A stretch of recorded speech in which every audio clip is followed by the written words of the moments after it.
No, You know man. what? One day I should have everybody just Can't be too careful though, those weirdos out there. Where's the Warner Brothers of the side? Oh, gotta ask yourself, do I feel lucky? Marvel Legends Gauntlet, That's the Nano awesome. Gauntlet. Oh wow. Oh, wow, that's cool. That is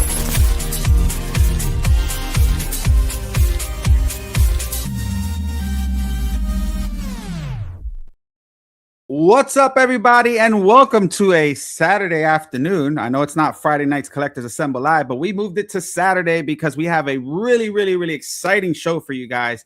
This is going to be like a fun recap show of our boy Joost from Jazzinc experience, here in America, and what happened at San Diego Comiccon, and some of the things we did before and after, and we're gonna just talk about it all. We're gonna obviously focus on some of the figures, answer some questions in the chats as well, because I know you guys are gonna have some.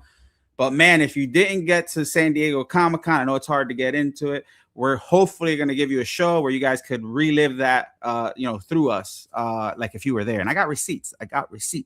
But anyway, man, it was such a good time, guys. I've been going to cons for a very long time. I've been to San Diego Comic-Con a lot, and for those who know me, I'm constantly working. Like not for nothing, I didn't even get a chance to walk the venue when I was there because I'm just working. The only time I walked was from getting one booth to another, to talk to people and mingle and all that stuff. But man, I gotta say, this is probably the best Comic-Con as far as me having fun that I've been to in a very long time, aside from it being San Diego Comic-Con, right? It was so much fun. And one of the biggest highlights there was Jazzinc, for me. Obviously, I've had a good relationship with Joost and Jazzinc for a while. He's been on the show and stuff. I appreciate all the work he does. And this was the first time actually me meeting him and his amazing family in person. I'm sure he'll talk about this, but I'm sure there was some sort of nervousness, coming to the con, displaying his products there, and getting feedback from people there, or because obviously we, especially me, I live on YouTube and social media, and I always call that not real life, right? In person for me is real life, right? So we get to see what was real and what was not, what he thought was going to happen but didn't happen, what did happen, things like that. But it was really fun, man. And let me tell you, he's just amazing. That him and his family they're the best attitudes in the world. They're super, like, the energy, the vibes, just everything was there. And I hope that this video captures this live captures that side of him, like, aside from him being a business owner and putting out some fire products, like, this is the person behind Jazzinc that we all love and care about as far as the products goes. But this is him. He was so cool, so down to earth, way too tall, but he was cool. Which there's a joke about that too, which was kind of funny. But anyway, man, let's get our panel on. Let's get Joost on. Obviously, we got different times of the world. I got my friends over from Cali on, so they're kind of like super early morning. Obviously, he's in the Netherlands. I don't even know what time it is over there. Maybe late afternoon. I can't remember. I can't keep up. But we got a lot of people here from all around the world connecting just for one video. So I really appreciate everybody. And I appreciate everybody in the chats too, riding along with us. So let's get our people on here first. Ladies and gentlemen, Critical Mass is in the building. What's up, Critical? How are you? Oh, you're on mute, bud. There we go. How you doing? What's up? You doing? How are you? How are you? Not much. Good morning to some. Good afternoon to others. I'm doing good. Right? Yourself? Good. And this was also your first San Diego Comic-Con. I know you were there for one day, but I know it was a lot. You went there like on the worst day possible, but maybe the best day possible, right? Because it was super busy. But a lot of people. It was cool. It was cool. A lot of people did a lot of walking. I walked over almost 12,000 steps. Okay. In one day. And it was cool. I got to meet some people from different streaming channels. I got to meet some new people that I never met before. And it was nice hanging out with all the sideshow guys, the ones that I already knew and the ones I didn't. And it was a nice experience, seeing that, because you see it forever. You see all these different YouTube videos and you always say, I want to go. I like to go to that, but you never, whether it's hard to get tickets or just didn't put forth an effort. but it just happened that there was a ticket available. Calvin helped me out, and before you know it, I was there hanging out with you.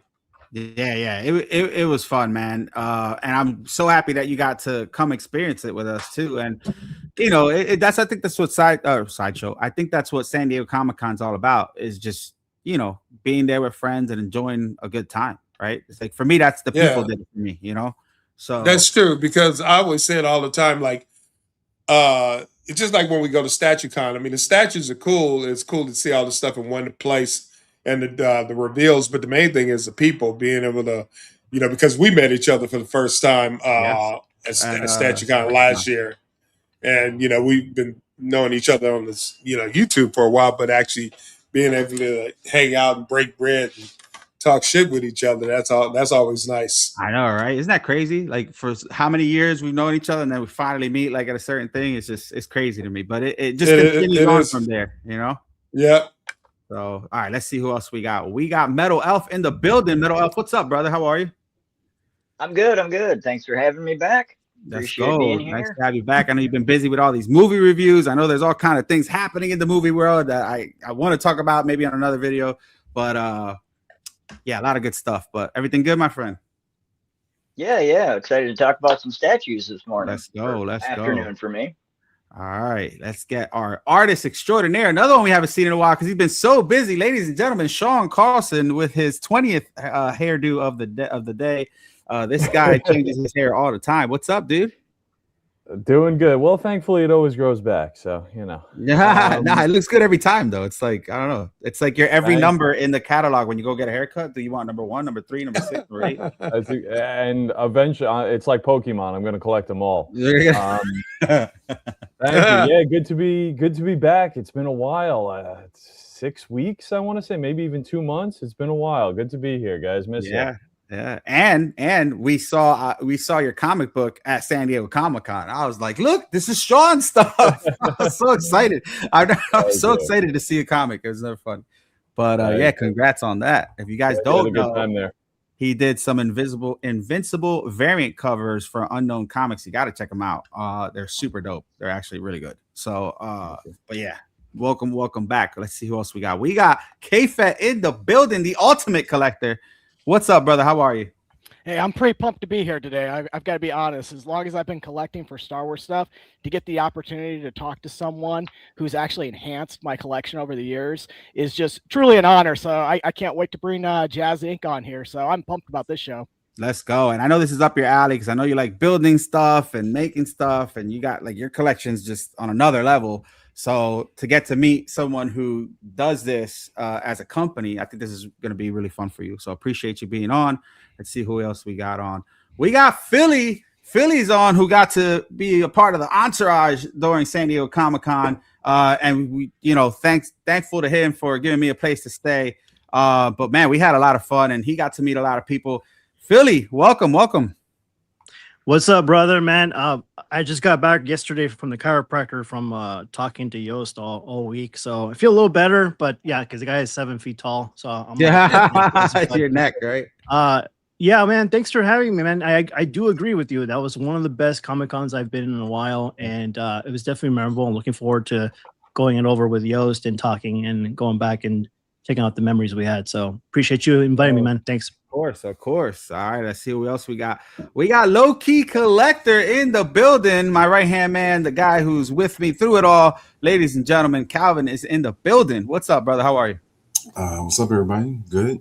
Let's get it in. Let's do this. Let's get it in. Let's bring in the man of the hour. Ladies and gentlemen, we have from the Netherlands, Joost from Jazzinc in the building. What's up, man? Thank you so much for being here. I'm so excited to see you again. Man, it's like we never left. How's everything? Yeah. I like I said, I've been looking forward to this all day. Jet lagged, doing a little bit of thing to me, so I need a bit of energy. So yeah, I'm excited to share because this has been an unreal experience for all of us, by the way. And I was so happy, with Calvin, with you, Miguel, and of course Philly being there. And having some fun, having some burgers, having some laughs. It was good. It was really good. It was fun. Let me put you here in the center real quick. I always do this. I'm horrible at this. Oh, look at that. There you go. All right, cool. We're good. We're good. Okay. Listen, so all right. So I want to take this back to the very, and I'll get to the chats in a matter of fact. Let me get to the chats real quick. Let me just say hi to people, and then we'll get started. So we got Philly doing double duty. We got S Beam in the building. Metal Elf, Crippler, who had a great show the day before yesterday as well. Ren's Talentino, the talented one. Let's see who else we got. Big Rig, what's up, brother? Thank you for that help on that video as well. We got Philly doing double duty. Let's see, K-Fed's doing double duty. There's a lot of people in here. We'll get to this question in a little bit, but for sure we're gonna touch on that. We got Wingman as well. Everybody's saying hi to everybody. Let's see, K-Fed, Big Rig. Oh my God, there's so many. Hawk, what's up, man? How are you? Everybody saying hi to everybody. Jesus. Graded HQ, guys. Check out his videos. Awesome videos. Yeah, we got a lot of people. We'll get to the questions and stuff in a little bit and get back to the chats as well. Calvin is always eating. That is right. I was going to say it in the intro, and I was like, I say it all the time. Let me not piss them off already. But I'm glad you said it, not me. Anyway.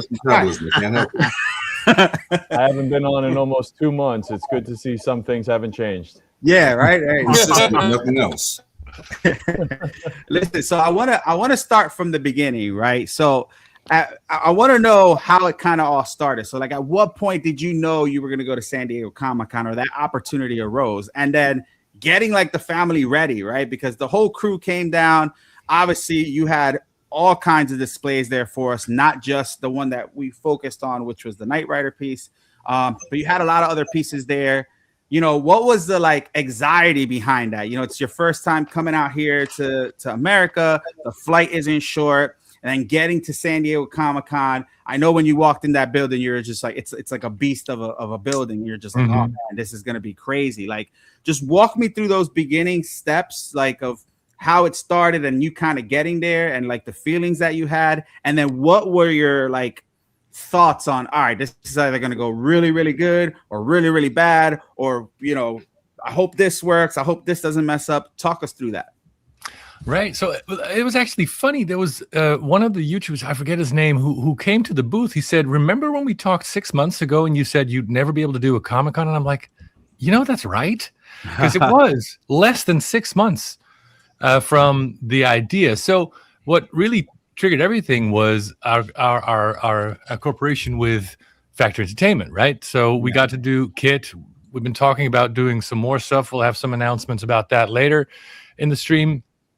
But so we had, like, at first it was weekly and then bi-weekly meetings just to give the guys an update on where I was with the whole process and with Kit and everything. And at one of these meetings, it was Jordan, who owns Factory Entertainment, was like, how would you feel about coming to Comic-Con? And first I thought I'd just, you know, as a visitor. And I was like, so, but what do you mean? And he was like, well, we have a part of the booth that we had some plans for, but we might be able to move some stuff and get you part of the booth. And I was like, well, that's big, right? Because it's not just it's a significant investment still, but it from impossible to afford, it became affordable. And so we had like a couple of family meetings about it. Do we do this? It's like the opportunity of a lifetime, but it's a big investment still. You guys all have to be on board because. And my sons were like, yeah. But my wife, who has a good head on her shoulders, she was like, well, first of all, the cost, and she's not much of a traveler, and so she'd never been to the USA. But for me, it was a bucket list thing. I'd been saying this for years. As soon as the kids are big enough and adults enough to appreciate it, I want to take them to the USA. Again, my wife not too crazy about the idea. But then all this came together, and we were like, "We got to do it. We got to roll the dice on this, and see how that is." And everything aligned, right? Everything kind of like fell into place, even though it felt like impossible, right? Like I could imagine. I just want you guys to realize in the chats that, like, it's not an easy task to get into San Diego Comic. I mean, you guys know as fans, it's hard. As vendors, it's even harder. You know, our friends over at Pure Arts was their first year there, and they've been around forever. And so, like, I could imagine how difficult it was. So for them to make it happen, guys, I just want you to take that into consideration as he's telling the story. Yeah. There was so much up in the air, some of it down to the last day. So hotel rooms, everybody and their cousins wanted hotel rooms, of course. And apparently there was some...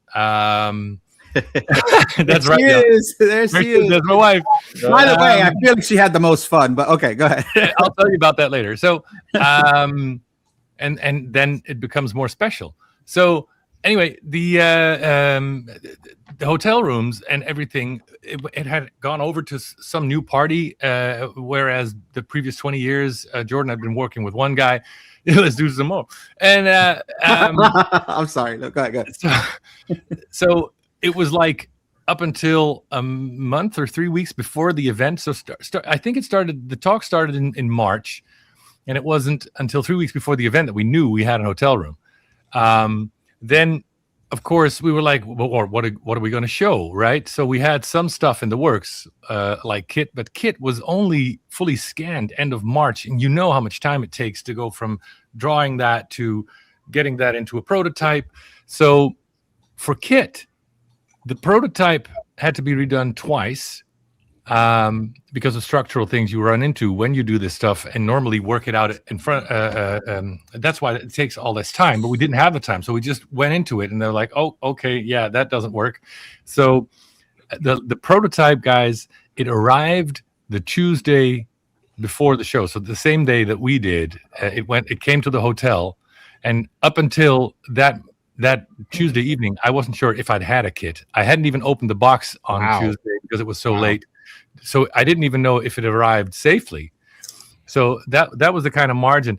And then I was talking, so this thing grew as an idea, and then Andy and Sean, so Andy Maniloff, Doggy Dog Designs, who works for Jazzinc, and then Sean Dabbs, who does the sculpts. And they were also, like, for them, it's a lifelong dream. So I had to get them to get tickets and see if we can do so that again would be quite an investment to get them there, to get them the exhibitor passes, and to make all that work, all that fill into place. And then we were like, the three of us were basically the basic design team. We're like, what can we get done that we had on our roadmap that we could just move forward and show at Comiccon?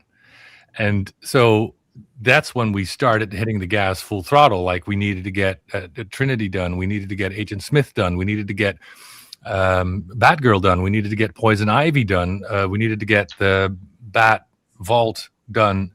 For the Bat Vault, Andy finished the last parts on the day that he flew out. He had to take some parts with him on the plane. That's the kind of crazy. Yeah. Crazy. So it was a stressful. What are we talking? 4 or 5 months to get everything done, and any time like the second time the kit prototype failed, I was like, oh my, this is not, and that was going to be the centerpiece, right? So yeah, it was quite a journey. And then you get there, to answer your question, in this huge hall, and so Wednesday is build-up day. So it starts Tuesday, but really that's to set up booth. And then on Wednesday, you start making all the exhibitions. And Jordan had predicted this up until an hour before the show opens that Wednesday evening for the press. It looks like a big, giant mess. And we're all like, this is never going to work.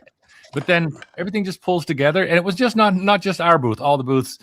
And right when the press came in, it was like last things, put it under the table, and we were done, right? So that was stressful, and it's intense because we're right across from Lego, Marvel. There's these huge booths, and like, we're gonna disappear in all this mass, right? But then the people started coming, and that was the biggest eye opener of all. And I've been thinking about it for days. How do I describe this? And the best way I could come up with, I don't know if you've ever been to an amazing concert or a really beautiful, exciting match of your favorite team or whatever.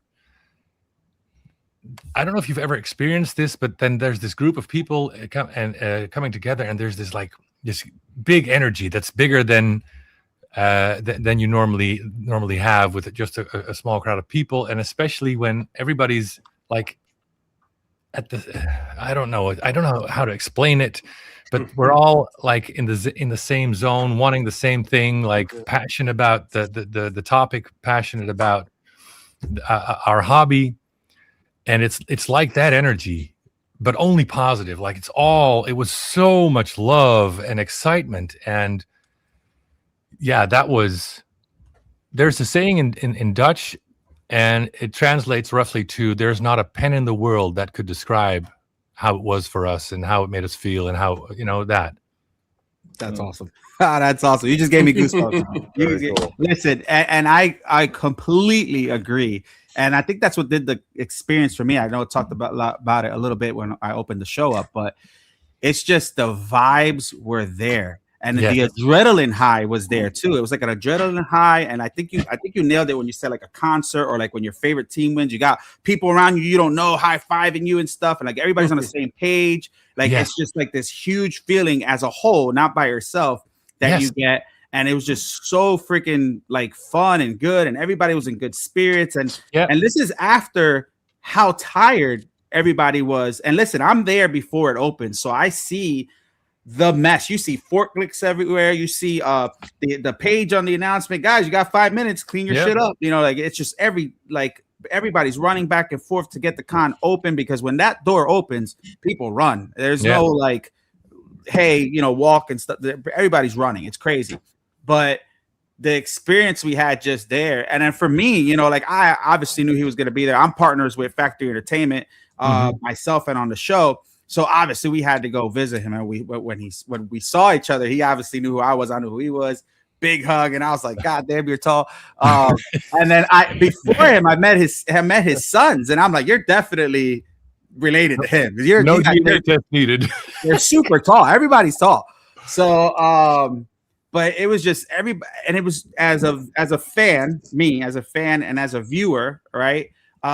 It's good to sit back and watch the interactions that people had going into the booth. And I'm going to show you guys some video here as we talk.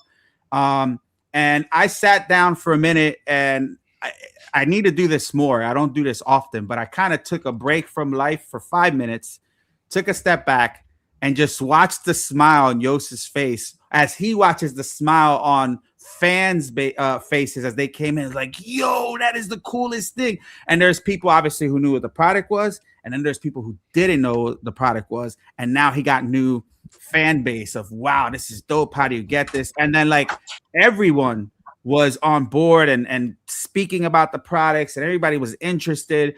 I didn't even see, to be honest with you, and I'm not even exaggerating this, I didn't see anybody who just walked by, was just like, oh, that's cool. Everybody walked in asking for information. And then when you got people like Andy and Sean, and even your sons speaking to how things were made and the journey behind it and what Jazzinc is and stuff, it's just, you see everybody's just like a little kid. Everybody at that moment was like a 5 to 12-year-old kid, just excited in the playground, just watching their favorite thing unfold and happen. So it was really a good feeling, like he said. Let me throw some video here real quick. So I want to show you guys some of the things at home. This is off the video I did for them. And the first thing I kind of want to show is the most important part. This is everything that the mostly commented thing was my height difference between Joost. So you guys could see real quick. I got it on mute. He comes into the frame, and I'm just like, what is happening, right? So you could ask Calvin, right? I'm editing at the Caustic Plastic booth. I got a little desk there, and I throw my hands up, and I'm like, what the hell? And Calvin's like, what's wrong? Did something happen? He's like, I'm like, bro, look how short I look.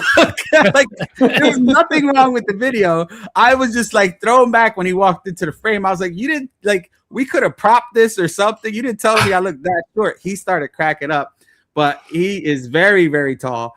And shout out to everybody in the comments who pointed out our my shortness and our height difference. But the winning comment was, oh, I see now. That's 1/6 scale and that's 1/12 scale. Oh my God. I never laughed so hard at a comment in my life, but it was pretty funny. But I'm just gonna go around here and let me see. That's my intro. Hopefully we don't get no ads. All right. So we're just gonna start here, and this is gonna play kind of in the background as we talk. Let me just make sure it shows. All right. Okay, here we go. But yeah, so as you walk into the booth, you're gonna see a lot of things. This for me was my favorite piece. I'm a huge Batman 89 person, Batman Returns as well, and to see this in person, obviously I admire it from the pictures and other collectors and other influencers who have it, but like to see this in person, right? And then we get around to, you know, the vault, right? And, you know, I was lucky enough for us to, you know, take the cover off and get some good video footage here for you guys. But these things in person are just on another level, And then obviously we had Sean there, and we had Andy, and they were nice enough to kind of walk us through some of the things.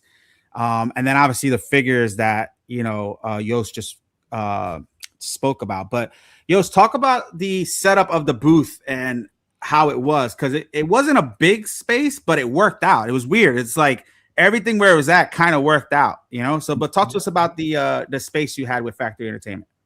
Yeah. So they have like their side where they like have a little shop window, which takes up most of the booth space, but it is a big booth. I mean, it's like the same size as some of the other big companies. So that worked out. And so for the smaller part, that was our station basically. And there was the centerpiece was, as you said, the screens with the Batvault at the back. But at the beginning of the booth, which was the eye catcher, as we called it, that was where we put Knight Rider kit, and then later, like the second day, we add David Hasselhoff to that as well. And then, so the kit kind of drew the people in, and then we had the center screens and the Batvault, and on the left we had the final version of the tumbler, final prototype, I should say, before production. And then in the back, as you're seeing in the video now, there was this big display cabinet that we could fill up with all the figures, either final production pieces or the first new prototypes of the stuff that we had been working on. Because I even forgot to mention when I said in that crunch, the time crunch, that we also finished the animated Joker, animated Harley Quinn, animated Robin. So there was a lot of new stuff to show, really. So here's I had to skip to the video because we kind of went backwards. We started from the back and the front. There's the tumbler, and here's the piece here. Now I want to talk a little bit about the Knight Rider piece or kit. Now, as you guys heard, like it took them like 2 months to bring this in. I even put a little statement on here for those who, you know, don't listen, just so they could read that this was actually a very, very rough prototype. And even being a rough prototype, it looked really good and still awed a lot of people as they walked in. So for them to just, and listen, it's for those who don't know, every company does this. Sideshow, PCS, every company does this. They bring these rough prototypes just so you could get a glimpse of what the beginning stages of it is. So a lot of people tend to, like, you know, look at stuff like, oh, this is wrong, or the paint job, or this and that. Guys, it's supposed to be wrong. It's not supposed to be right. You know? Most of them aren't even painted. This was painted. You know what I mean? Yeah, that's true, Philly. Like for as much as this had, for being that rushed to get to the con, it looked the lights were working. You know, everything was good. But it looked very, very good. And then they brought the Hoff in, so this is really good. The Hoff, yeah. Speaking about tall, if you ever saw Hasselhoff, he's really tall. He is tall, yeah. Hold on, my bad. I got like one screen working here, but again, me breaking my neck. But yeah, this is dope. You see the Batwing on the right. The tumbler is kind of like behind us. But this is neat. I'm over here like a little kid, excited. But yeah, this is kind of how the booth looked, and people were, you know, walking in. There's an exit like towards the back too. You see Andy back there talking. I think that's our friend from Secret Compass, if I'm not mistaken. Right. But yeah, this was very cool. And guys, if you're wondering, this is kind of like right when the show opened, even prior. So I started recording a little bit before it opened, so that way to prevent, you know, all the crazy madhouse that it was. But you guys could see here, this is kind of how it was. And obviously, I know you guys seen a lot of videos from other people at San Diego Comic-Con and stuff. Yes, I do look like a little kid, P-Rock. I saw that. But yeah, this is just a cool setup that I kind of wanted to share so you guys could see up front what it is that we were looking at when we walked into the actual thing. Somebody said what you said this in this one. This is hilarious. We got to make can we make a Jazzinc shirt that says that? Let's do some more. Let's do some more. Yeah, can we do that? I would absolutely buy a shirt that said that. I think he said it. He said it in and the I video. were gonna do it, but we're out of time. But maybe next Comic-Con we'll do something like that. That was in the plans. Yeah, he said it in the video, and I started cracking up. I was like, "Yo, that was funny." But man, this was a really good treat to have. Now, all right. So, but before I continue, because again, I'm just trying to go with the flow. Do any of you guys on the panel have any questions? K-Fed, I know you've been chomping at the bit. I know you saw the panel. You saw the booth and stuff. Anybody got any questions before I continue? I do, but let K-Fed go first. Okay. All right, go ahead. So I don't know if you can mention anything that you kind of alluded to it, but I have a comment more than anything. If that DeLorean appears or that Ecto-1 appears anytime down the road, you've already got my credit card. I've done plenty of business with you. Just go ahead and swipe it because I love the kit. The kit was phenomenal. So, matter of fact, I got a couple friends who actually have one-to-one kits that they've worked on. So, that's just iconic to my childhood. So, I just love everything that you've been doing. But more importantly, maybe back it up a little bit. As someone who's worked on props and things like that in the past, like myself, what inspired you really to start doing all this? Because it seemed like a little bit of a family thing, and then you just blew this up into like a whole business. I love it. Yeah, well, it's basically, we said this much to each other when we were at the con. Okay, we can definitely say now that this hobby got out of hand because that's basically what it was. Mm-hmm. I'm a collector. So I'll give you the short rundown because people who've been watching the stream might have heard it before. But so I grew up in a rural part of the Netherlands, nothing there, right? And so I cannot stress enough how big the difference is, and even back then in the 80s, it was even greater, between the United States and something like Europe. We're basically quite a few years behind you on a lot of stuff. So in the rural part of the Netherlands, that times 10, and I had no idea of this whole world, basically. Then fast forward, so make the story shorter.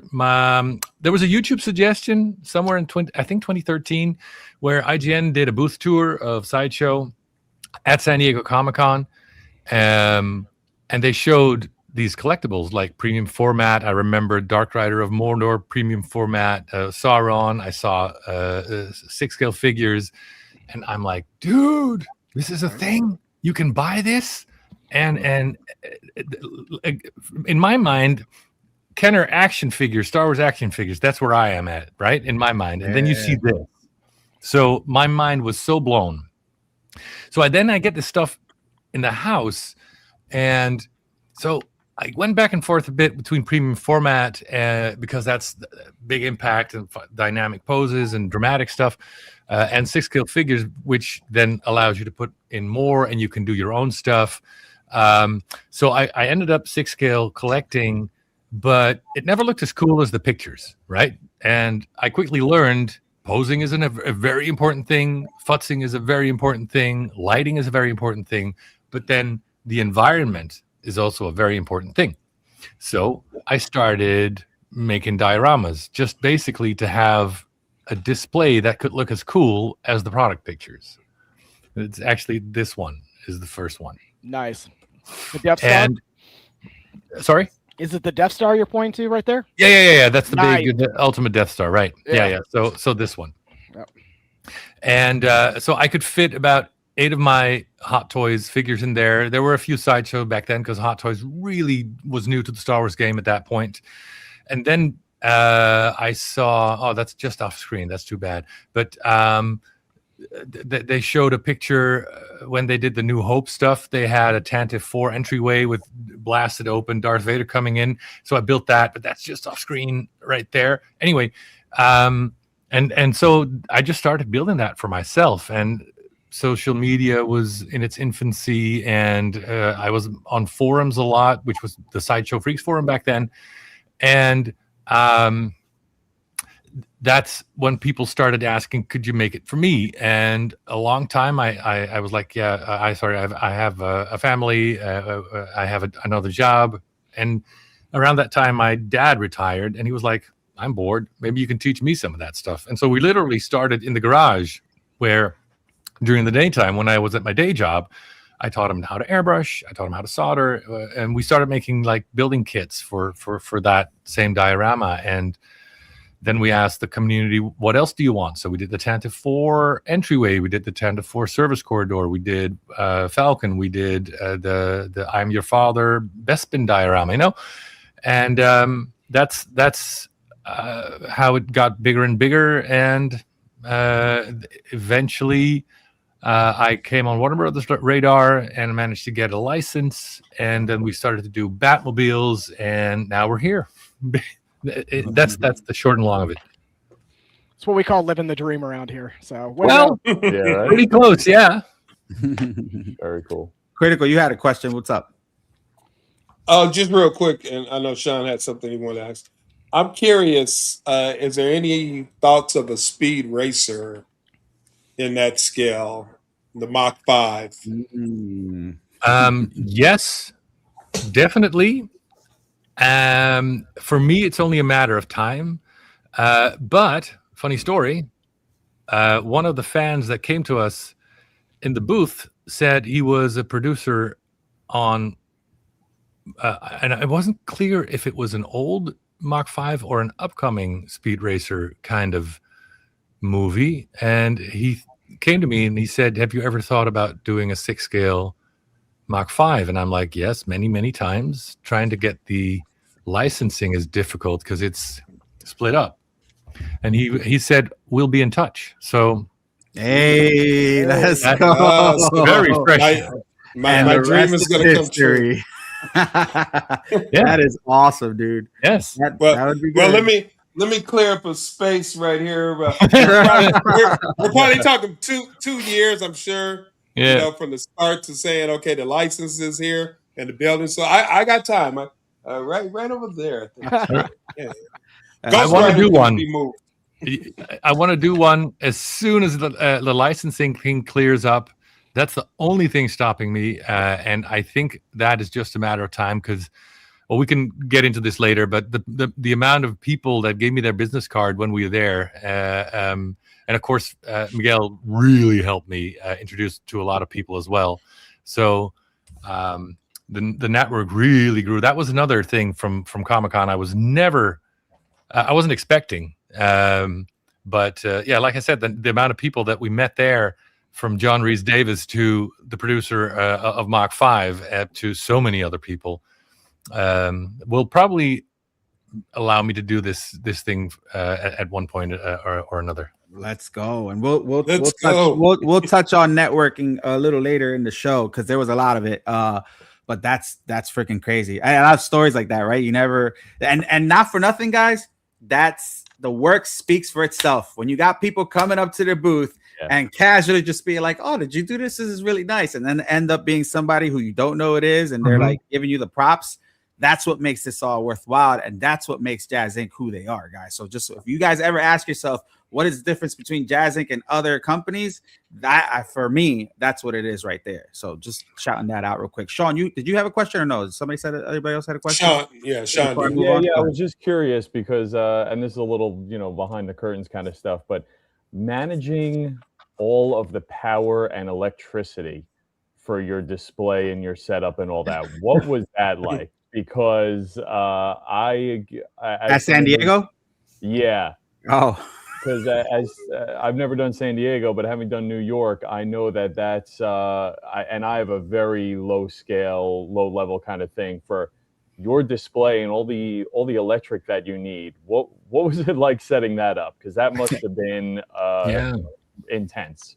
Yes. So it's actually intense for two reasons. So you're asking a very interesting question. You might not even know why yet, because I think we were drawing somewhere between 7 or 8 amps at one point.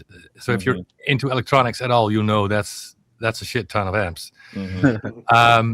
But two, the restrictions at San Diego Comic-Con are ridiculous. Yes, they are. So, for instance, if you are seen vacuum your own booth, you have a big problem. And same goes for like electronics. So there were all kinds of ways we had to hide wires, not just because we want to keep them out of sight, but because you didn't want to get into any trouble. So, as soon as you brought in a box that was larger than whatever, the union needed to do it for you. And like I said, as soon as you showed something like that looked like a vacuum cleaner, the union came and they were like, we'll vacuum it for you. It's $150. Anyway. That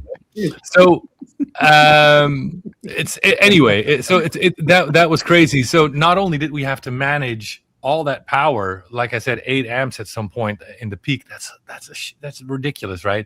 But we had to do it in such a way that people didn't see us putting the wire down and keeping it out of sight. So that alone is a job of 5 people at the booth. And they came every day, because when we saw you the second day, they had came over and like we needed to fix something. I forget what it was, but they would come by every day and check up on people. They're strict, trust me, they're very strict. Yeah. All right, so moving along, guys. So back to kind of like and I'll get to I'm parking lot questions in the comments, so don't think I'm skipping over you guys, but just waiting for the right time. So all right, so now we're at the con. We found out how you got there, the trials and tribulations on getting there. You're setting up, and we got to see some of the booth and stuff. Now this is the fun part for me. What was it for you? Because I know you're in there. You're probably nervous on how people are going to react. I can't imagine you not being nervous on, it's your first time. You're bringing the products out in public. People are seeing it like face to face, aside from those who actually own pieces. Talk to me about the fan interactions. Talk to me about obviously when people started first coming in. Talk to me about people that you got to meet for the first time. And this happens to me all the time. These knuckleheads played me out the one day we went to dinner, where you see people that but so many people that reach out to you that you can't put a face on the name. And I know people by screen names. I don't know them by real names. So I had a guy sitting with us that paid for our food for like a whole hour before I found out who it was, and I had to go run and hug him because I'm like, bro, why didn't you guys tell me this was this person? But talk to us about the reactions, the fans, and the feedback that you got from everybody on any piece, really, just in general. Yeah. So again, this is the energy was absolutely amazing, and at the same time, you're fanboying too, because we got I don't know if you know who Michael Uzlan is. To those people who don't know, he is the guy in the 80s who said, Batman, I think that could be like a movie or something. Let me buy the movie rights, and everyone was like, that's never a thing. And then we had 1989 Batman. So he's the producer behind most, if not all, of Batman. He even taught a class at some university about all of this. So he's a big name, and I know him because I've watched that the history. There was a documentary. Yeah. And I saw that, and so this guy comes up to me, and I'm like, I know, because he's introducing himself. I'm like, I know, I like Mr. Uzlan, and he gives me his card, and he said, I love your stuff. If there's ever anything you need, any help, just call me. And he gives me his private number, right? And I'm like, and that was day one. So, and I got other actors that I'm a big fan of, so like John Rhys Davis, but also Ralph Garman, a big fan, part of the Garmy. And anyway, so he shows up. He's a big fan, but also all these YouTubers and people that I've only seen through YouTube. Yeah, there was this one weird guy called Miguel. I don't know about that one, but anyway. Oh yeah, screw that guy.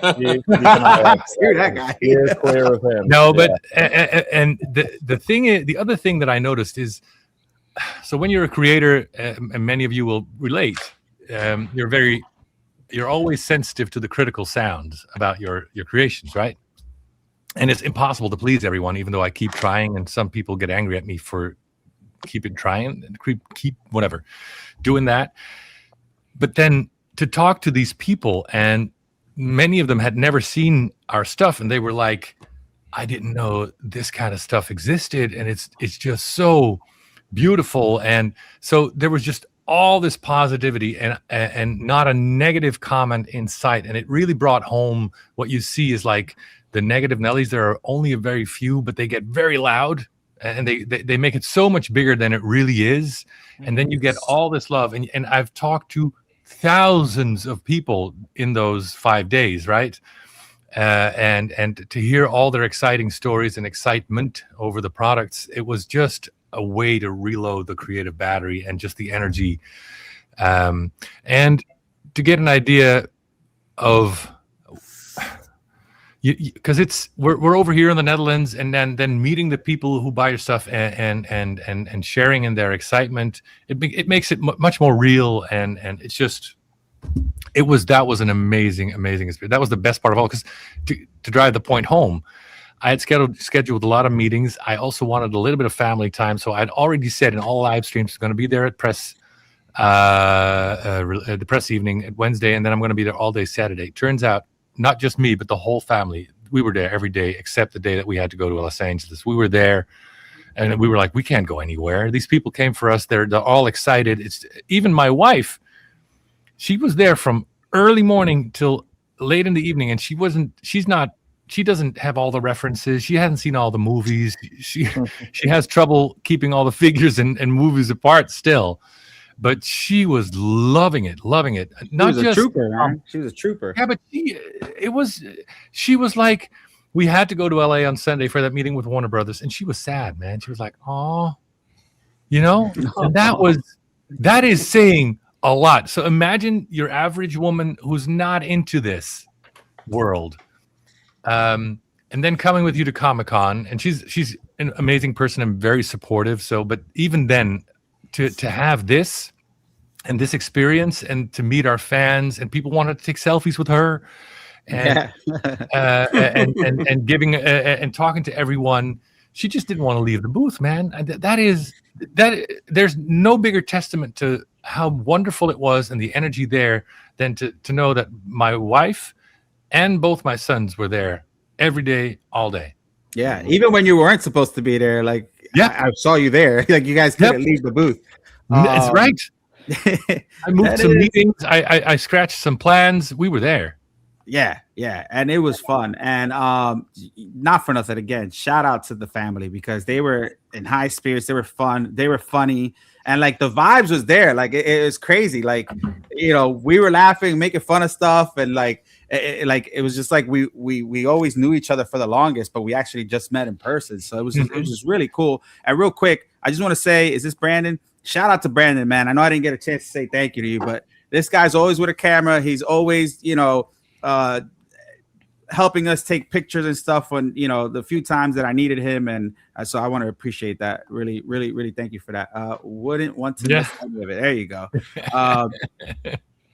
So a lot of people here support the real one, True Keeper. Yep. But listen, so again, I sat back, and Calvin could probably attest to this too, because Calvin was me a lot of time, but we sat back and we watched people, come by the booth, and and you could see Joost smiling, and like I could tell he's nervous, but he's just taking it all. And like, when I got a chance to, come up to him again, I was like, hey, how's the feedback? But he's like, this is crazy. This is insane. And it just shows that, and I could speak for, I speak to a lot of artists, sculptors, companies, illustrators, fabric people, everybody in the industry that works on figures, statues, you name it, toys, and they listen. Whether you think they're not listening, they listen. And a lot of the stuff that they listen to is, unfortunately, some of the people barking in the background or saying things that are not constructive, right? Because there's a difference between constructive criticism and then just people just talking for clicks or whoever.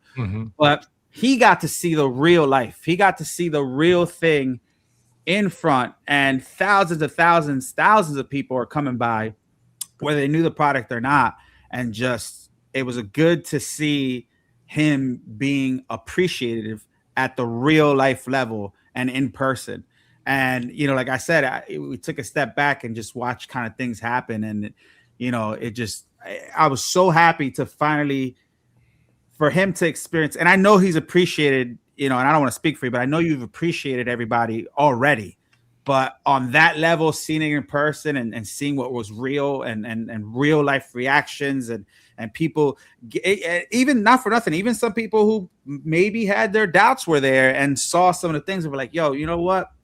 I thought this was this, or I thought I wasn't going to like this as much. And man, in person, this looks incredible, right? Because that's the whole key. And that's the whole reason why Sideshow came back and everybody was hyped up on them and coming back, is because, and I've done this so many times with statues and stuff where I look at pictures and listen, there's a lot of photographers out there. And I know people go out of their way to take the best photography ever. And I'm appreciative of it, but it doesn't hit the same as seeing it in person. There's a lot of pieces that I've seen, you know, like you can't just like that back computer, which again, I know I'm going to be talking about a lot because it's my favorite thing, but that back computer on pictures and stuff looks great, right? On video looks great, but in person, man, you're just like, yo, like this is crazy. The video effects, the stuff on the TVs, you know, Batman himself sitting there, him looking, you know, Andy put the newspaper clipping in his hand, like he's contemplating. I was like, oh, come on, like yeah.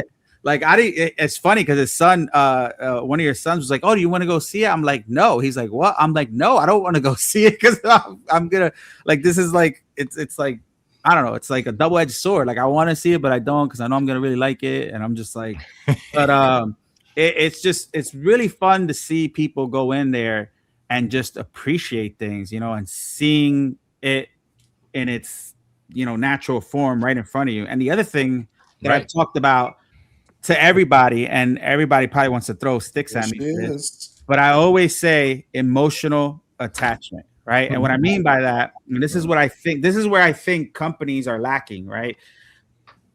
When I do my videos, and you guys notice, I'm just not doing a tour of the booth and just a close-up of something. I want to talk to the people behind what they did. Speaking to Andy, we did a video with Andy. He talked a lot about, you know, the back computer, and even talking to Joost and just learning about some of the things that they had to do to get things right, and seeing their passion and them being like a little kid and like, you know, this chair was used in Aliens 2 and this and that and the newspaper clippings, and then we added the older version of Jack Nicholson, the new, like you see him just like in his glory, right? Like a little kid. This is what it meant to him to build this, to make it possible for you guys. That for me is the emotional attachment, because I wanted that back computer. Now I want it even more. And for those who are always like, because obviously it's a hard hobby to be in, right? You got a lot of money, it's expensive, it's high collectibles, there's things coming out almost every week now, so you got to kind of gauge what you want to pre-order. But those are the things that make somebody have it in cart and checking out with it, right? Because it's like, man, I wanted it, but now I want it even more after hearing Joost or hearing Andy or hearing Sean Dabbs talk about the portrait, anything like that. That's what I think the hobby's missing. Like, yeah, everybody takes great videos. There's a lot of influencers out there that does, you know, incredible reviews and all that. But speaking to people that worked on the product and seeing the trials and tribulation and things, that for me is emotional attachment. And when you hear that, for me, it makes me want it more. So to have that in person, and you not only having the chance to look at the products, but to speak to somebody who worked on it and see what really went down when you did this, that for me is worth every penny that you guys spent, which I know was a lot, to be at San Diego Comic-Con. And to be honest with you, I hope this isn't the first, I hope this isn't the last time that we see you at any con. I think for me, and I'll speak for the fans on this, and I've said it with Sideshow too. I think the hobby needed this the most now. The timing was great, because you got a lot of companies going out of business. You got a lot of factory issues. You got a lot of, you know, war issues going on overseas. You got shipping issues. Like anything and everything is going wrong in the hobby, and more companies are just slowing down or, you know, going out of business. So for you guys to come now and doing this, I feel like it was just meant to be. And I said it to Calvin in Philly. I was like, yo, the world's healing, brother. Like, Sideshow's here, Jazzinc is here. This is the world that's healing right now. So shout out to you guys for coming out and making it happen. Shout out to Factory Entertainment for also as well. But I thought it was just amazing. So thank you for sharing the whole fan interaction thing. Now, aside from the people in person, Joost, what do you think about the people who didn't go, that were reaching out and doing these comments in the videos that you've been watching and in your Facebook group and all that? How was the reaction with those guests? Yeah, I mean, it's not just that, but if I look at the traffic on our socials and on our site, it's been booming.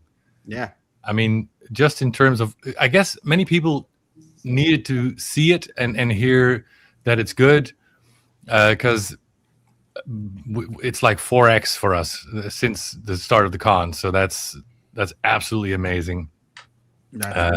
Yeah, and it's just nice.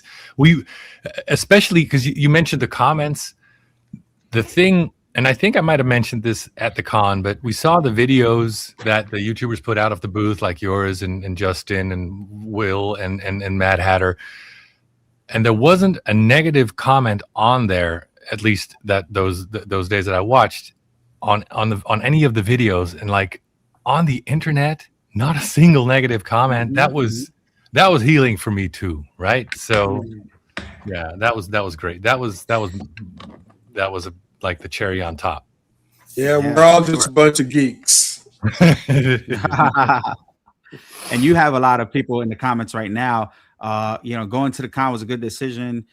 This is Joost leveling up from the Jazzinc is about to be a major player mentioned by any more than the community and the industry. And then Wifey is also agreeing that it has been great to watch as well. Sean and Andy talking passionately about what they've created and smiling the whole time, and how people are responding to their art. I mean, I think that's what it's all about, right? So that's really cool. Now, real quick, I just want to talk to Philly and Calvin and Low-Key since they were there. I'll start with Philly. Philly, obviously, you've been in the game for a while, good friend of ours, and you got to finally meet, Joost and see the booth and see a lot of these things in person that a lot of us haven't seen. But talk to us about your experience meeting, Joost and the booth and the figures and all that. Yeah, funny story. 2 stories.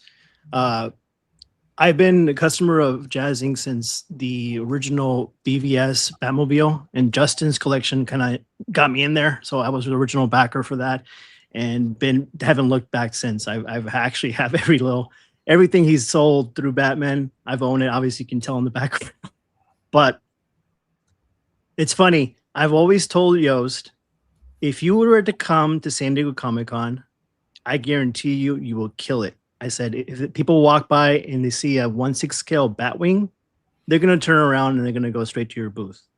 Obviously, we didn't see a 1/6 scale Batwing, but we saw a 112, which was, just as good. So, and then we were talking about eventually, like, since I had stuff here and I usually go to the con every year, I said, we were actually discussing about me representing him. But then I thought about it, and he said, just do the research. And I said, you know what? I don't make these things. I'm just a dumb collector. I buy them. And I said, I'm kind of glad he came, because he's a main man. He's the guy that can talk about these things. Andy, Sean, everybody else, they can talk about this stuff because they did it. They created it. I'm just a collector. So I'm glad it worked out. I'm glad he came. And I'm just saying, kudos to you, man. My hat, tip out my hat to you. And the funny part is, when I first met him, before going to him, I was at the Mondo booth and I was checking out the Ninja Turtles, and I see this gentleman, and for me, Calvin knows that I always look out for people that you recognize. It's like, hey, what's up? He ended up recognizing Andy Muschietti last year, and we got a picture from him, the director of it. Really nice guy. But this gentleman, I looked at him and he looked familiar. I've seen this gentleman before. And I'm going through my memory bank and I'm like, the Dark Knight documentaries. Well, it was Michael was it Usman? Uslan. Yeah. And I looked at him and I shook his hand. I said, thank you for Batman. Because he was the godfather of Batman. He is the guy that after Christopher Reeve's Superman, he was trying to get Batman, made, and it took him until what, like maybe 6 years, 7 years to finally make it. I told him if it wasn't for him, things would have been a little different right now. Mm-hmm. And he did bring Batman universe. And so I told him, we're talking, and I said, have you heard of this company, Jazzinc Dioramas? He's like, yeah, he actually, the licensing people end up giving him a 89 Batmobile. He actually owns one. So we walked, and that's the first time when I first met Joost. I said, look what I brought over here. And we gave each other a hug, and he gave his business card to his wife. And it was like a surreal moment. And I wanted to share that with you guys, but it's just, I knew he was going to kill it, and he did. And kudos to you guys. So, but yeah, that's what's up. And I have those pictures later. It's just, they're kind of everywhere right now. But we did take pictures. We need receipts, right? So we do have a bunch of those pictures, which we'll show in a little bit when I get to the segment about us and what happened after the con. But we'll definitely show that. But that was a cool experience, right? To have somebody who actually worked on Batman at the booth as well. Low key, what about you and your experiences? I mean, obviously, you've kind of been around that limelight before, because you travel a lot with me, and I'm so super grateful for it. But finally getting Joost in the building and meeting him, how was that for you? Pleasure to just meet Joost and the family. Finally, we've had several streams over the years together. Like Philly, I've been here since, well, I won't say since day one because I wasn't there for the Star Wars pieces, but as you see, I've got 2 of your original BVS pieces right here, and there's always eye droppers. As soon as someone walks in, they're like, what are these? And I'm like, well, shit, there's a whole garage here for the Batmobile. I know it was about 3 years ago, Philly asked me, he was like, if we could represent Joost and like, you come to my house and help me bring all these pieces down, would you do it? I was like, shit, just say less, let me know, I'm down. I'll be at the con anyway. But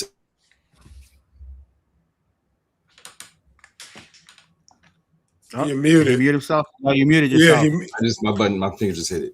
Uncle Keith came back to the Caustic Plastic booth with all of us there. He said he was trying to take a picture of your wife and saying how she was the brains and the brawn behind the operation. And he said, you leaned in and asked, did he know about the Key and Peele skit? And he said, you both said the phrase at the exact same time, you and your wife. And we were crying, laughing at the Caustic Plastic. I'm not going to say it live what it was, but if you know, you know. Uncle Keith has been running with that story all week long. So that's been a comedy that we've had all week with that. But the in and out experience that we, actually had 2 first timers with your family, and then we had Payne. We took him to In and Out a couple days later for his first time experience. Getting to kick it with Andy, took him to Hall H. We got to see this. What was it? Spaceballs 2. Spaceballs. Had a great time. First off, again, you see people's work, and you never see the people behind the work, and you just know, because I know one of my guys purchased his big piece that he did, and I was interested until I saw 2,500. I was like, I can buy a Batwing with that shit. I'm not but then you meet the man, and you're like, oh, this dude. You really appreciate the work that him and Sean put in. So, like Miguel, this Batwing, this Bat computer is going to be just yet another one that's coming in, because I'll be ordering that one.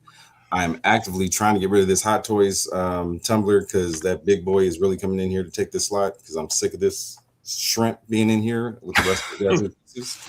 It just looks terrible. I'm like, man, shit out of here. So kudos to you, the family, Sean, Andy. Question was, is it Kiara? Kiara, yeah. Is she there only Sunday? Because I got to meet her briefly Sunday morning, but otherwise I didn't get to see her the rest of the time. So she was there, but we had to have somebody manning the computers because that was going crazy too. Okay. So she was at the hotel most of the time. Got it. But she was there 2 afternoons and then all of Sunday because we had to travel to LA. Yeah. So the intention was I was going to be there less, she was going to be there more, but the reality of it things changed, and so we had to.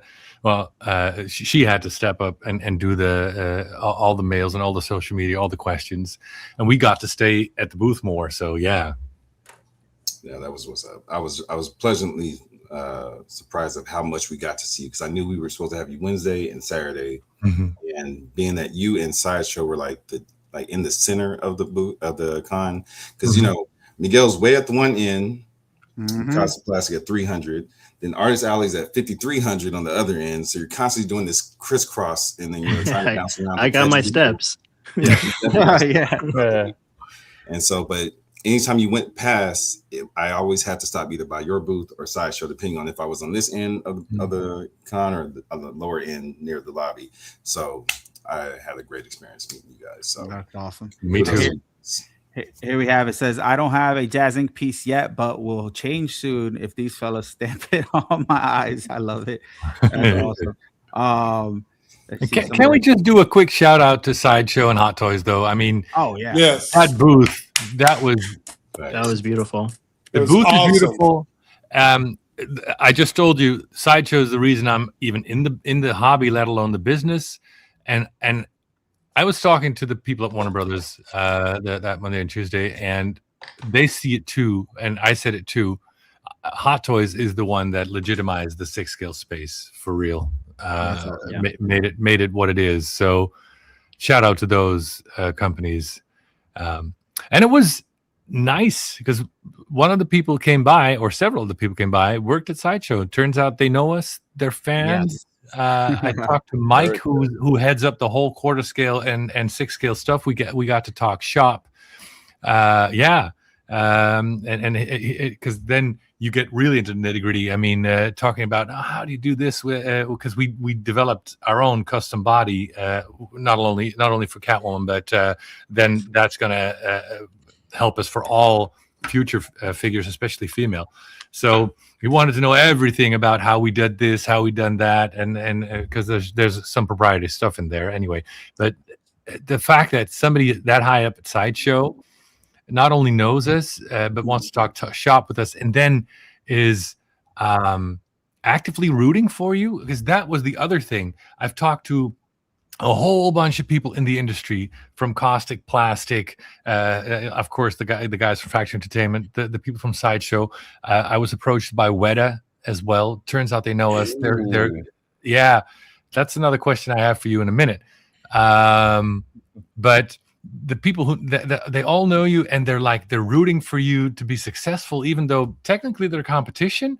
That was another breath of fresh air. That was just amazing. Yeah. So, can I jump in real quick? Yeah, go ahead.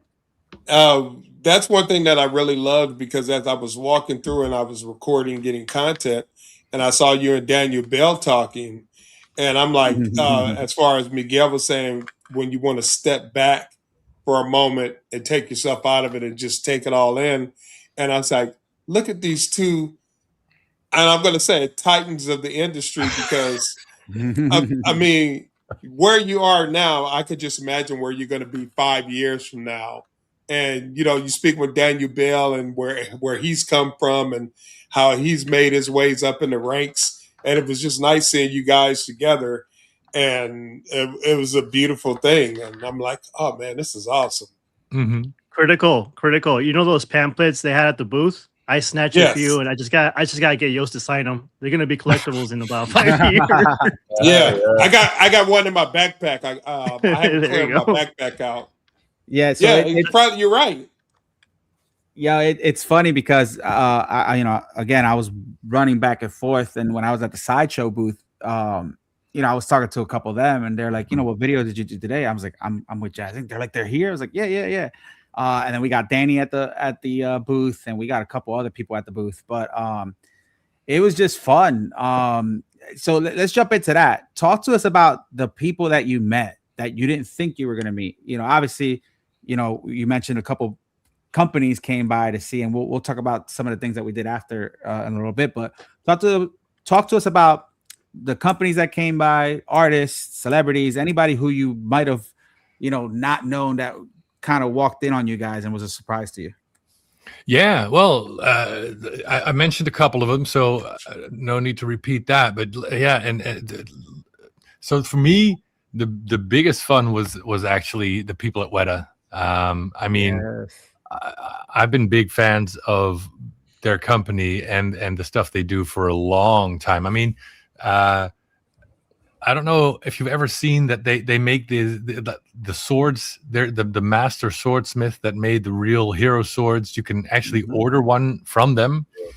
Yeah, that was like one of the things that's on my bucket list still, to get like an Orcrist from one of their master swordsmen. But I remember Andy Serkis being in that video, I don't know, 1 or 2 months ago, where the Smeagol and Deagle in the boat with the fish underwater. That was just so beautiful, so creative. So I got to geek out about that with them. And then turns out they're just big fans of us, and saw some stuff in real life that made them even bigger fans. And so let me get to the question. So I was approached by the people from Weta to see if there's like some way that we could work together. And they said they'll be at London in London BLE in October. And he said, get your thinking cap on and let's talk in October and do some pitches back and forth. So if you guys, either on the panel or anyone who's listening, have a good idea of what do you think like a cooperation between Weta and Jazzinc would look like? I mean, I just do it. Did they say anything specific? Obviously, there wouldn't be like you wouldn't be doing vehicles for them. Did they say anything specific as far as like they want dioramas? No. They were open to, because they were blown away, especially when they saw Catwoman by our figures as well. And then, of course, they saw the dioramas that we did, and the stuff that we did in the past. They're also, yeah. So I'm not sure how much of that I can talk about. So let's not. But so let's just say it's going to be it's going to be wider, a wider net than just vehicles. And so, yeah. I mean, the first thing that popped into my mind. Sorry, I said I would like to see it. I would actually like to see, because they make some great stuff. I would love to see like a nice diorama or something behind their figures and statues and stuff. I could see where you guys could make this elevate them to a whole other level. For sure. I mean, there's so many iconic moments where, you know, Frodo and Mordor holding the ring out.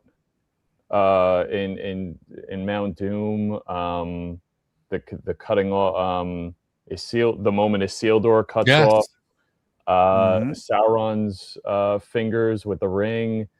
There's so many iconic moments from those movies that, Council of Elrond. You're talking about a lot of figures, a big diorama, but the Secret Council, Joost, what were you thinking? Because I'm wondering if we have the same thing in my head. I'm thinking the Witch King and his Nazgul thing, his dragon thing. Yeah, that is that is cool too. But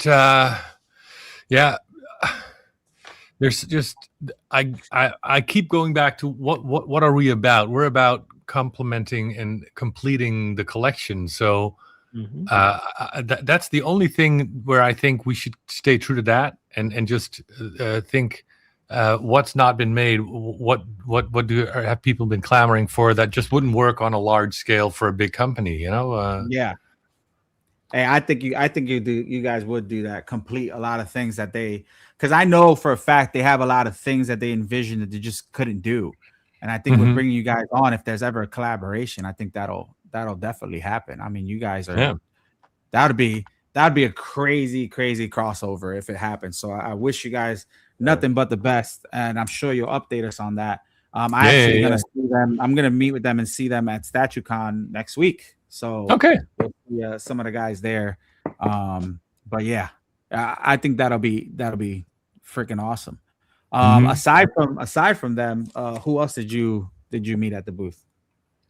So there's like this this big company, the Cosmic Group, they are from Italy, and you introduced me. That was amazing.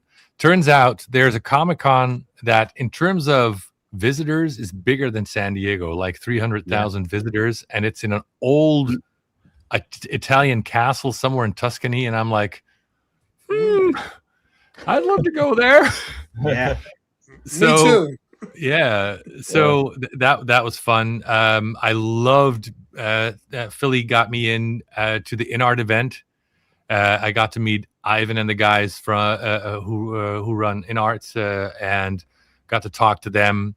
A whole bunch of people and YouTubers. You're a big fan. I mean, you have all the figures too. I told them. Big fan. And I mean, I need to get even more after I visited their stuff, because it was just, they're so beautiful. It's just the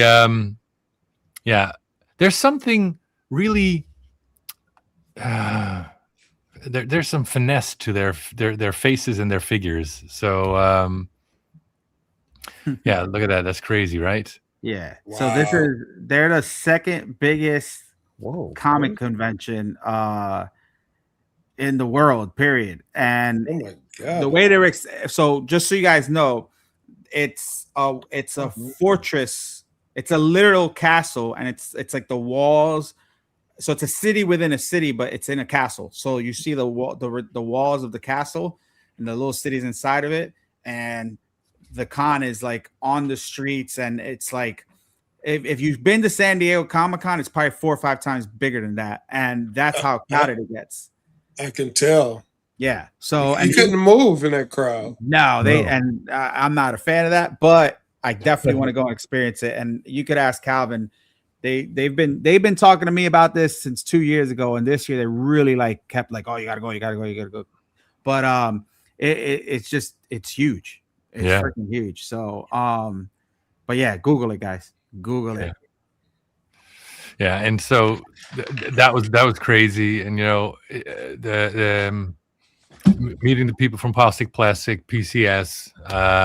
There's just so many. I know I'm blanking on a lot of them, but yeah, I got a stack of business cards like this big at the end of the show. People just want to work with us because they like what we do. They like our energy. They like our reputation. So there's just a whole bunch of opportunities coming my way I didn't think I was going to have. So I was just, the way I went into Comic-Con was like, it's just going to be a fun trip for me and the family, because that's a lifetime achievement thing, a bucket list thing for me, showing them around America. So, and then to have that energy that I've been describing for the past hour, that's amazing. And then on top of that, getting to meet a whole bunch of amazing people and getting to meet some people that want to work with us. Yeah, like I said, I mean, geeking out over Weta coming to me, asking for any way to collaborate. That's just, yeah, the voice actor for Family Guy. Indeed, that was another one. The people, the guy who the voice of Winnie the Pooh came to the booth. I mean, it's just Jim Cummings. Yeah, Sean does work for them. He's friends with them too. Yeah, Jim Cummings. Yeah. Yep, we brought some of the X-Men over that were walking with us. We got Danny Bell was there, Sideshow was there.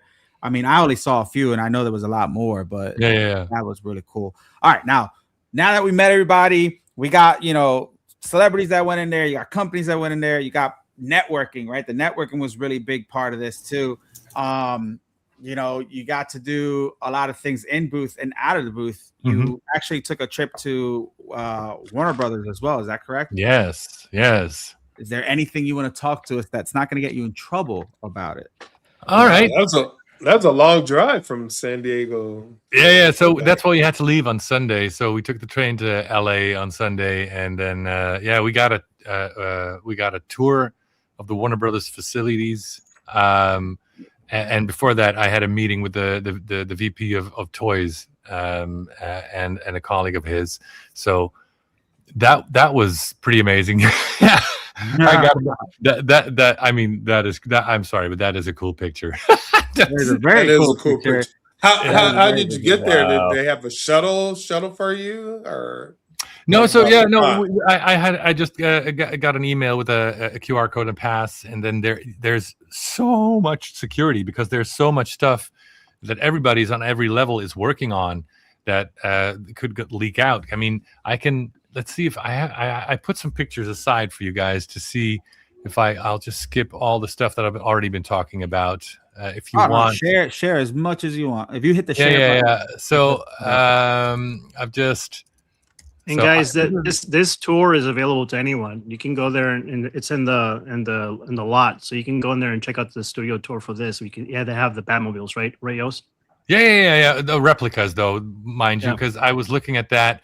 There's a couple of funny things. So if you look at the suits in the back, the third to the right is from what movie, guys? Dark Knight. Third from the right. Batman Begins. That's Batman Begins. Yeah. Oh, okay. Yeah. But I don't think the belt might be that might be Dark Knight, but the suit is definitely Batman Begins. But the card says Dark Knight, and then it did. Yeah. And then they had another thing that they said Dark Knight, which was very clearly Dark Knight Rises, and then they had the 1989 Batmobile was just a casting. The whole side pods that was just very, very rough. The Tumbler was a rebuild, repaint. But it was fun. It was great fun. But we also got to see in their like the offices where the stuff is being created. So let me share you. I can only show a couple of things, but let's see. So they had like these levels of the building, and one level was all like Harry Potter themed. One level was all Friends, the Big Bang, whatever you had, right? So that's awesome. This is like the I don't know, seventh or eighth floor. There was this life-size Funko Pop. But check out this one. They had over 300 or 3,000 wands hanging on the ceiling. Wow, those are all wands from the Harry Potter universe. Then they had a DC Superman. Yo, that's dope. Yeah, this is the waiting area of one of the other levels in one of the towers. So this is not public access. So this is fun. If you look closely, you'll see there's like all these action figures. Oh wow. And some of them are painted, and the reason for that is one of the sides, just not a clear picture, says hero. Yeah, I see that. The other side says villain. That's dope. Cool, right? That is dope. That's cool. That is nice. Yeah. And so there was another Superman themed floor where they had a whole bunch of the current Superman swag and stuff. That was very cool. So we got this real behind the scenes tour that was absolutely amazing. That's nice. Yeah. It's always nice to go back to see some place like that your average person is never going to see. Right, and it's like it's so inspiring. So Wonder Woman, I had to point to my wife there on the picture. Nice. So then we started the studio tour. This is the part where you can go. So we got to sit on the set of the Big Bang. This is my comfort watch. If I'm having a bad day, who's in Sheldon's Big spot? Bang? Yeah. That's of course, my son is in 0, 0, 0, 0. If you know the show, you know. Did your sons have to fight for the Sheldon spot? No. I mean, Leon is like he should be in the Sheldon spot. So it was like, yeah. Okay. Yeah. This is a set where they show how they shot like the scenes with the Hobbit and Gandalf with force perspective. Because these are my sons, Luke and Leon. They're both the same size, but their force perspective set really make it look like they're very cool, right? Yeah, that's awesome. Mm-hmm. The Central Perk, the Real Friends set was there. So let's see. My wife with her wings. Isn't that cute? So you guys had an awesome time. Yeah. And this is Art Lee, the guy from Warner Brothers, who made sure that not just me but all my family got passes to see all that sort of stuff behind the scenes. I shot a picture with the modified repainted Tumbler, but it was just unreal to be there. It was very inspiring. But to answer your question, the meeting went so much better than I expected, because that for the longest time we couldn't get access to North America because they have another big licensee that they want to protect. And I finally got a chance, and this took like about as long as we knew that we were going to the States. We were like, I want to set up this meeting, and I got to meet the guy in charge of all things toys and collectibles, and we had a very, very good meeting, and I finally got him in on the idea that we're not interested in competing. We're just interested in complementing and offering people options apart from the unlicensed stuff that just other companies like Hot Toys or whoever just they can't make because of the required volume that's just not there for those like an Alicia Silverstone Batgirl. That's not viable for a big company, but it is viable for us.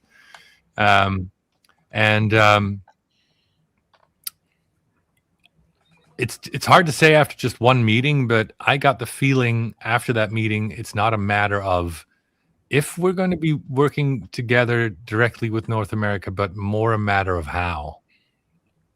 Yeah. Here you go. That's me, Art Lee. I love hanging out Art, with you all. Thank you so much for an incredible experience. There you go. That's cool. He's okay. Let's do a couple of shout outs. So Art worked for sure. on he does a lot of the animation stuff, and he's worked on the animation for the Dark Knight Rises, like the old 50-year-old comic. And so he worked together with the creator of Batman the Animated Series, and one day he got, I hope I'm telling the story right, Art, but he got the challenge together with 3 others. There's a bat tank that's really not ever seen very well, and we needed that. They needed that for the show, and pitch your idea of how that's supposed to look. And Art just pulled an all-nighter. He worked all day and all night, and really went all out on pitching it or drawing it, and using like markers to really color it in, shade it in. And he pitched together with the other guys 3 ideas, and his idea was like the guy was like, "Yep." Bruce Timm was like, "Yeah, that's the one." So he got to create one of the what we now call iconic bat tanks. That was all him. So, and then he heard that we were going to be at Warner Brothers, and he was also at the show at Comiccon, and he was like, "Yo, when you're there, we got to meet, and I got to show you around." And I was like, "Yes, please." So that was. With a good time. Shout out to Art Lee coming in clutch. Thank you, Art Lee. Thank you for watching too. I saw that. I was like, "Is that him?" I was like, "Yes, let's go." That's him. That is Art Lee. So Batman Caped Crusader, right? Isn't he working on that? Art. Yes, I think so. Right. Yeah. He's got to be in chat still. That's cool though. Yeah. So the meeting went very well, and the one thing that the people at Warner Brothers asked me to gauge with you guys is, how do you guys feel about more high quality 6-scale collectibles from the TV shows like Melissa Benoist, Supergirl, and like Green Arrow, and that kind of thing? Because like the actual, like the real life TV shows or the animated? The real life. So like I said, Melissa Benoist, Supergirl. Yeah, I mean, I could see Green Arrow, that being a popular figure for sure. Oh, yeah, for sure. I actually met him and his mother, believe it or not. But at the cons and stuff, and I know a lot of people will love that one for sure. The Grant Gustin Flash, that's popular. Oh yeah, yep, right. Yeah, that would be dope. Yeah, because they felt that like that was underrepresented in 6-scale, and I was like, yeah, I could see how that works. The CW Universe shows. I think that's the right term for it. So it'd be cool to have one of the Deathstroke from that show. Ooh, okay, Constantine. Somebody said Constantine. Oh, Blue Tattoo, Blue Constantine. He said Constantine for sure. That's a good one. Here we go. All right, thank you for answering this. Yes, I worked on Cape Crusader. Thanks for sharing. Yost, keep up the good work. Toy Quest 101. Thank you, brother. I appreciate that. Who knows? I might show up for a tour myself after seeing that. Who knows? I would not mind that. All right.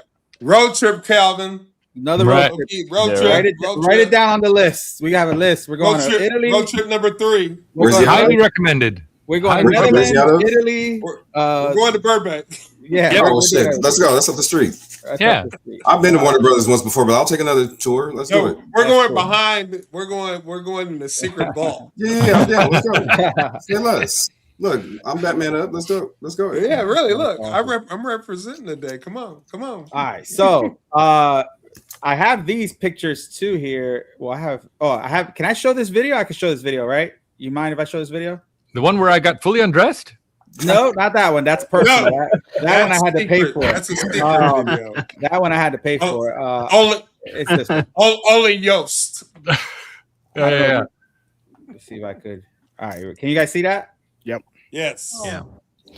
Oh, all right. Hold on. Switch. Yep. I got to turn on the bat signal. Nice. What an honor.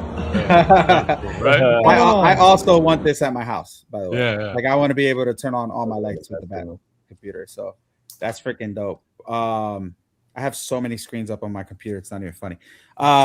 That's dope. Let's do some more. There you go. I'm telling you, we need this on a shirt. Can we get this on a shirt, please? Like, can we start selling this? If it wasn't for me being at work, I had plans for me and Philly. We need the shirt being designed. We need to put this on the shirt and start selling it. I'm just saying. All right, so let's get to some of the fun stuff. All right, so you got to network with Warner Brothers. You got an amazing tour thanks to Art Lee, which is cool. A lot of things. So far everything's just, I don't know, fitting into place and happening. And then probably one of the best parts of the night is us bringing you over to America's favorite burger joint. Well, at least it is over there, not over here. Over here, we don't have it. But on the West Coast, it is. We went to In-N-Out Burger. And let me tell you guys, so the funny thing is we kind of already knew it was going to happen, right? And we didn't know how it was going to happen. We were just like, the invite was out there already prior to even, the con starting, thanks to Philly. Don't say it. Don't say it. And, let me say it. It was funny. Come on, let me say it. Fine, and the funny say thing it. is, right, That shit was hilarious. Listen, the funny thing is, so like we already knew, and obviously there's so much stuff going on that it's hard to keep track of time. And we kind of like between me, Philly, Calvin, we're all trying to like, hey, it's 6 o'clock. Remember, we got to do this. Or hey, it's 8 o'clock. We got to do this. And, because we forget, especially me, my mind is just, I'm all over the place. Right. So we're like, we get to hey, we're going to In-N-Out Burger. And Joost is like, oh, yeah, what time? So we figure out what time we got to do it. Right. So I don't know how it happened, but I think I was with Calvin somewhere. I don't know what we were doing. We were coming back from lunch because we went to lunch with Ray, Payne, and Brian. True. And guys, if you know me, there was a day there that I didn't even eat. I won't eat if somebody doesn't remind me. It's the worst thing ever. I wouldn't recommend it. But anyway, I don't have that problem. I know you don't. I'm glad Calvin's always wants to eat, so I'm glad I'm kind of like around him. But anyway, so all of a sudden I'm on my phone, right? Because I'm updating stuff and answering people, and it's just a nightmare. And all of a sudden I see a Facebook event pop up at like an In-N-Out Burger, and I'm like, yo, tell me why there's a Facebook event in In-N-Out Burger, and we were supposed to go to In-N-Out Burger. So I'm like, yo, there's a Facebook event, and I looked at Calvin, and I swear to God, right? Let me put myself really big here. So I'm looking at Calvin, right, and I'm beside him in the car, and he goes, and he looks, and he shows me, and I'm like, what? I was like, there's no way. So our boy Philly over here made a Facebook event for the In-N-Out thing, and I thought it was hilarious. And I'm like, so I write to them. I was like, I didn't know they made reservations at In-N-Out. But it was super funny. And I threw a jab at him because that's what boys do. And guys, I see your questions in the comments. I got it. I promise. I promise I'm going to get to them at the end. But I did star them. Hawk, I got you. I promise. And we just had a really good time. So the idea was for him to try out these burgers and stuff. And mind you guys, I'm the worst person to probably talk about this because I don't eat. I just eat the fries and the milkshakes and stuff. But first off, that In-N-Out burger was like a jump off. Like I'm telling you, it was like a party. There were so many people there. It was like the most, I don't know if we went to the most famous In-N-Out burger or that's the first one that ever got built, but it's insane how much people were there. Yep. And then That like was a regular Saturday. yeah, and the line was out to the street. The car line was always. Yeah, and I didn't know this. I was just like, what is happening here? Is there like a Batman finding here? Like, is there something? I thought there was some crazy thing happening, and I'm like, damn, that's why Philly's event really popped off because everybody's here. Right? I'm like, damn, I'm over here knocking him, and he makes it. I said to everybody. Yeah, I was like, he really said it to everybody that lives in California, right?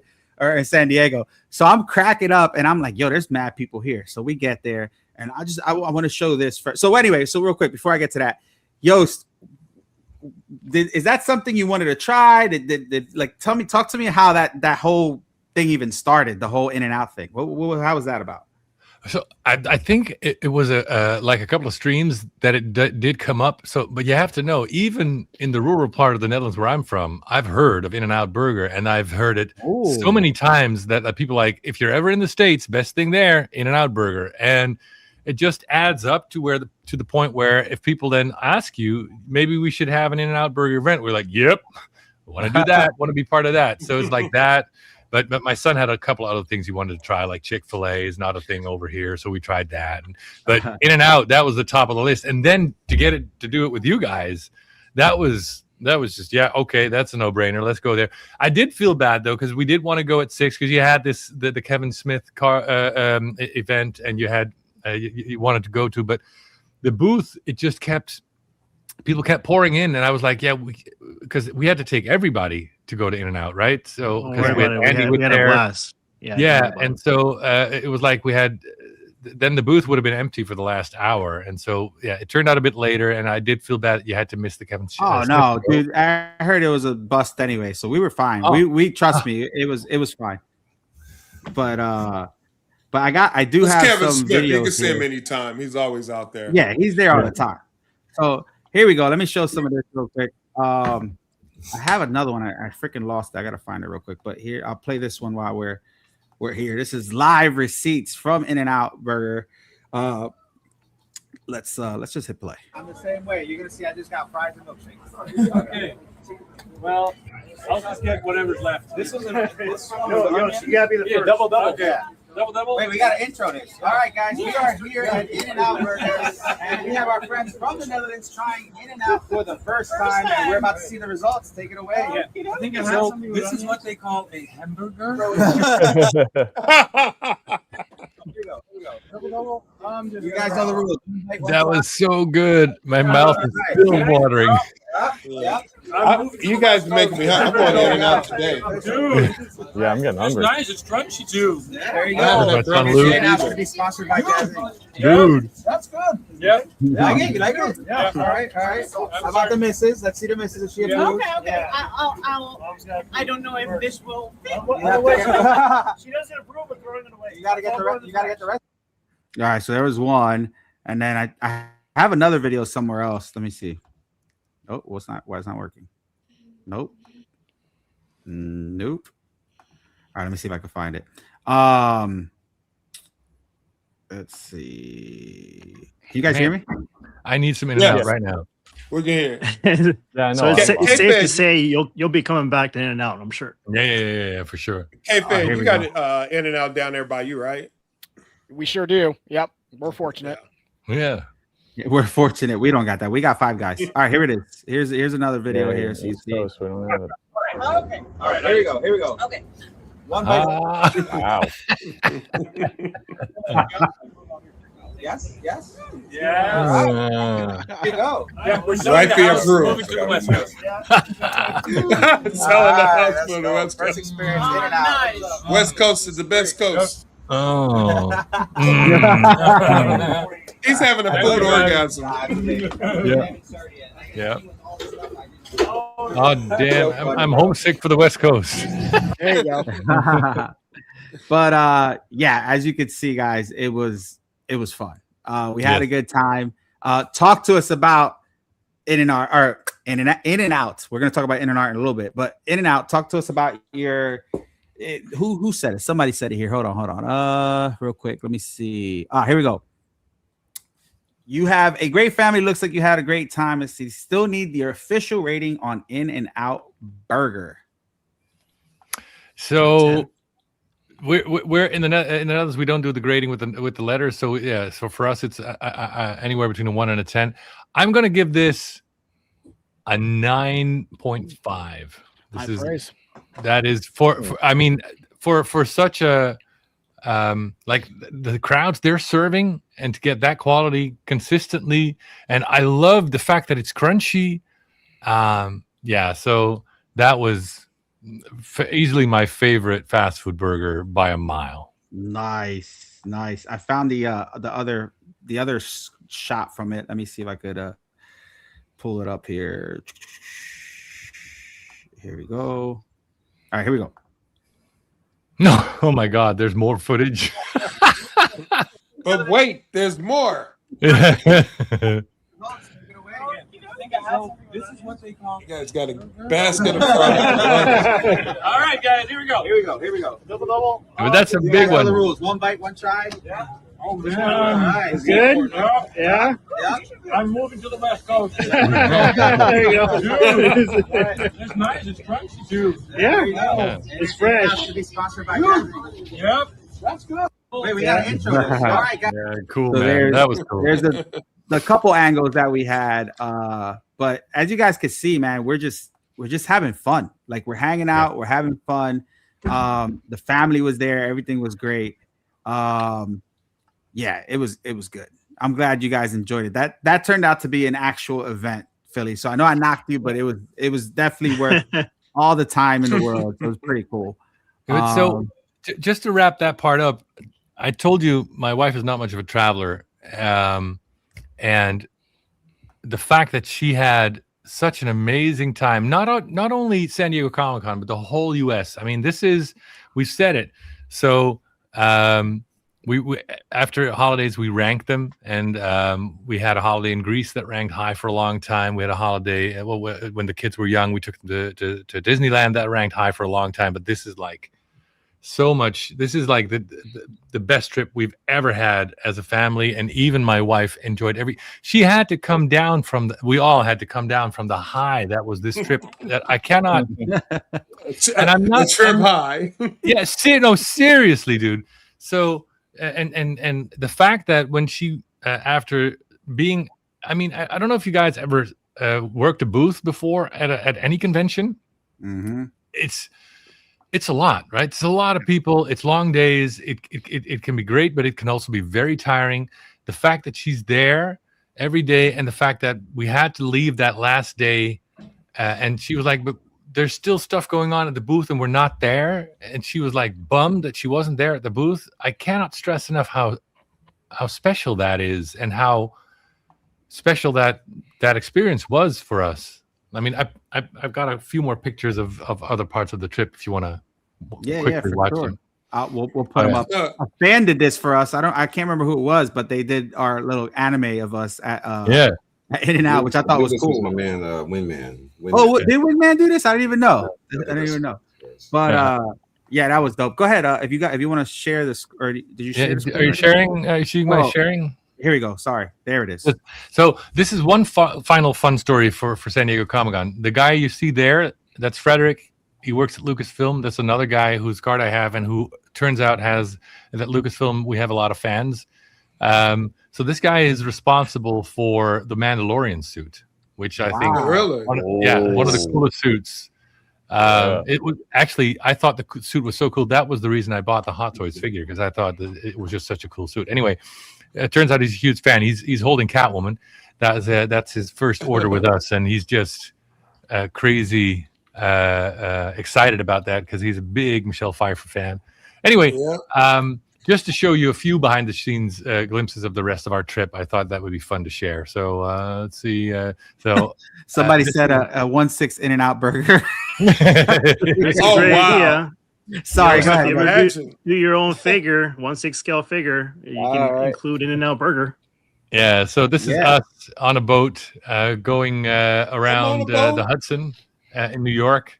That was it was a sunset trip. So you leave the harbor, then you go up the East River, so you see all sides of Manhattan, and then you go to the Statue of Liberty around sunset, and then you go back to the city when the sun is down and you see all the lights come up. That was magical. I mean, all things Times Square. We went to Washington, got to see the Washington Mall. We actually saw Trump get back from the World Cup finals in New York on Marine One. That was fun. Look at San Diego. That was just gorgeous, right? Yeah, sure. I got to meet. Yes. At the Whale Workshop booth. That was fun. Choked out. Ralph Garman. I'm a big fan. Oh yeah. So that was fun. Comedian extraordinaire. Yeah, this is our final day, taking a picture at the end of Saturday evening. But then we went to LA, saw Santa Monica. So just I have like 300 pictures, but let's get to some questions. People have been talking, tired of hearing me talking. But all right, let's see what we got here. So, Wingman, you didn't have to do that. Wingman's like, let's get some questions. Hold my beer with the super chat. I appreciate that. You didn't have to do that. Joost, congrats on Sdcc trip. I'm super happy that Catwoman looks amazing. Collectors seeing it in person makes it different, and all the best. Yes. Catwoman did look really good. We got to actually. Like they brought her out the case and let us hold her and stuff, and I thought that was cool. And first in hand, for me, having a figure from Jazzinc, and she was a good one, and her portraits and everything looked amazing. That was a good one. I thought I had pictures here of somebody posted pictures in my group. I mean, having to get people to handle her and see it in hand. I mean, that made all the difference. And now Philly has her. I asked him to take everything, because everything at the booth was final production. So Philly now has everything. That's basically the deluxe 2-pack, and he's going to be doing some photography with that to show people what you can do with the stuff, the final production piece when you get it in hand. Then it goes to Zord. Oh, you're turned off. Oh, am I turned off? Oh, wait, hold on. Yeah, Zor Photography, Patrick. Yeah. You guys know Zor. Yeah. And then we're going to get it in hand with a few other people, so that people can get an idea of what you can do in hand. Just taking this moment here, we've pushed it longer than any time we have before on some of the pieces to keep the pre-order open, but end of August is going to be end of pre-order for a lot of stuff. So it's going to be Catwoman, it's going to be the Tumbler.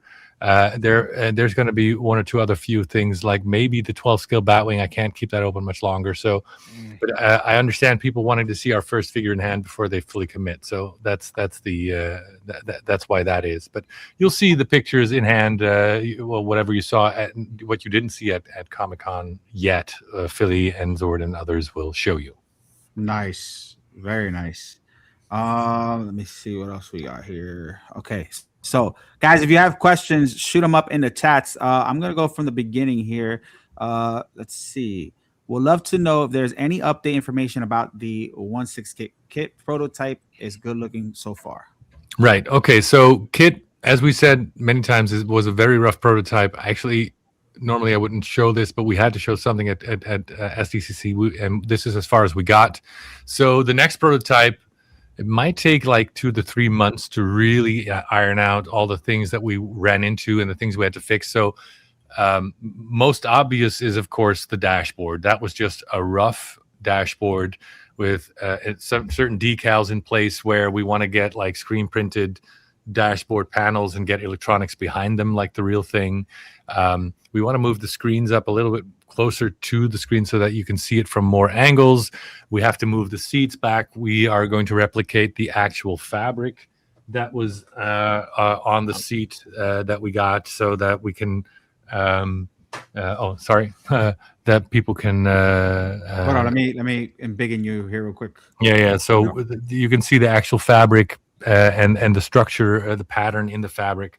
and the color. So that's going to be replicated. We're going to move the seat back a little bit more because basically the car was too small for David Hasselhoff, and so they had it as far back as it possibly could be, and I think they might even move the rails back a little bit. So we're going to be moving that. Then there's we're looking into making the T-tops removable. That's a thing that many people have been requesting, so that you can look inside the cockpit a bit more. So that's what we'll be looking into, and something like that is always a bit of a trade-off, because if you need the tolerances to have parts removable, your panel gap is going to be slightly larger at those areas. But I think we can do that. Yeah. What else? Hey, real quick, Joost, K-Fat needs to go because he's going to go watch Spider-Man. I'm going to watch it later. All right. K-Fat, thank you so much for jumping on. I appreciate you, brother. Hey, Joost, I really appreciate the time, man. I've been a huge fan. Like I said, I got a number of your products. And I'm just really excited as a prop maker to just see you continue with your career, your family, all that. So keep it coming, man. We appreciate it in the collector community. Thank you so much. If there's any last questions you want to ask, go ahead. Sorry to take. All right, I will ask one last question. So you have a great spread of pieces here. If licenses were no restriction, what's the one piece you would really love to do? Aston Martin DB5 James Bond version for sure. Nice. Wow. Yeah, been chasing that for a long time. So Agent Silver Fox ears just perked up right now. Yeah. Well, gents, you guys have been great. Appreciate you, Joost. Keep cranking them out, man. Thanks again. Thank you. Thank you. Enjoy the movie. Appreciate you, bro. Thank you. Hey, Joost, should we show a little preview of what I showed you this morning? Oh, yes, please. Yeah. Okay. You guys want to see? Yeah. This is live video. You want to blow me up, Miguel? Oh. All right. Hold on. I was about to be like, where's the share screen? All right. Do your thing.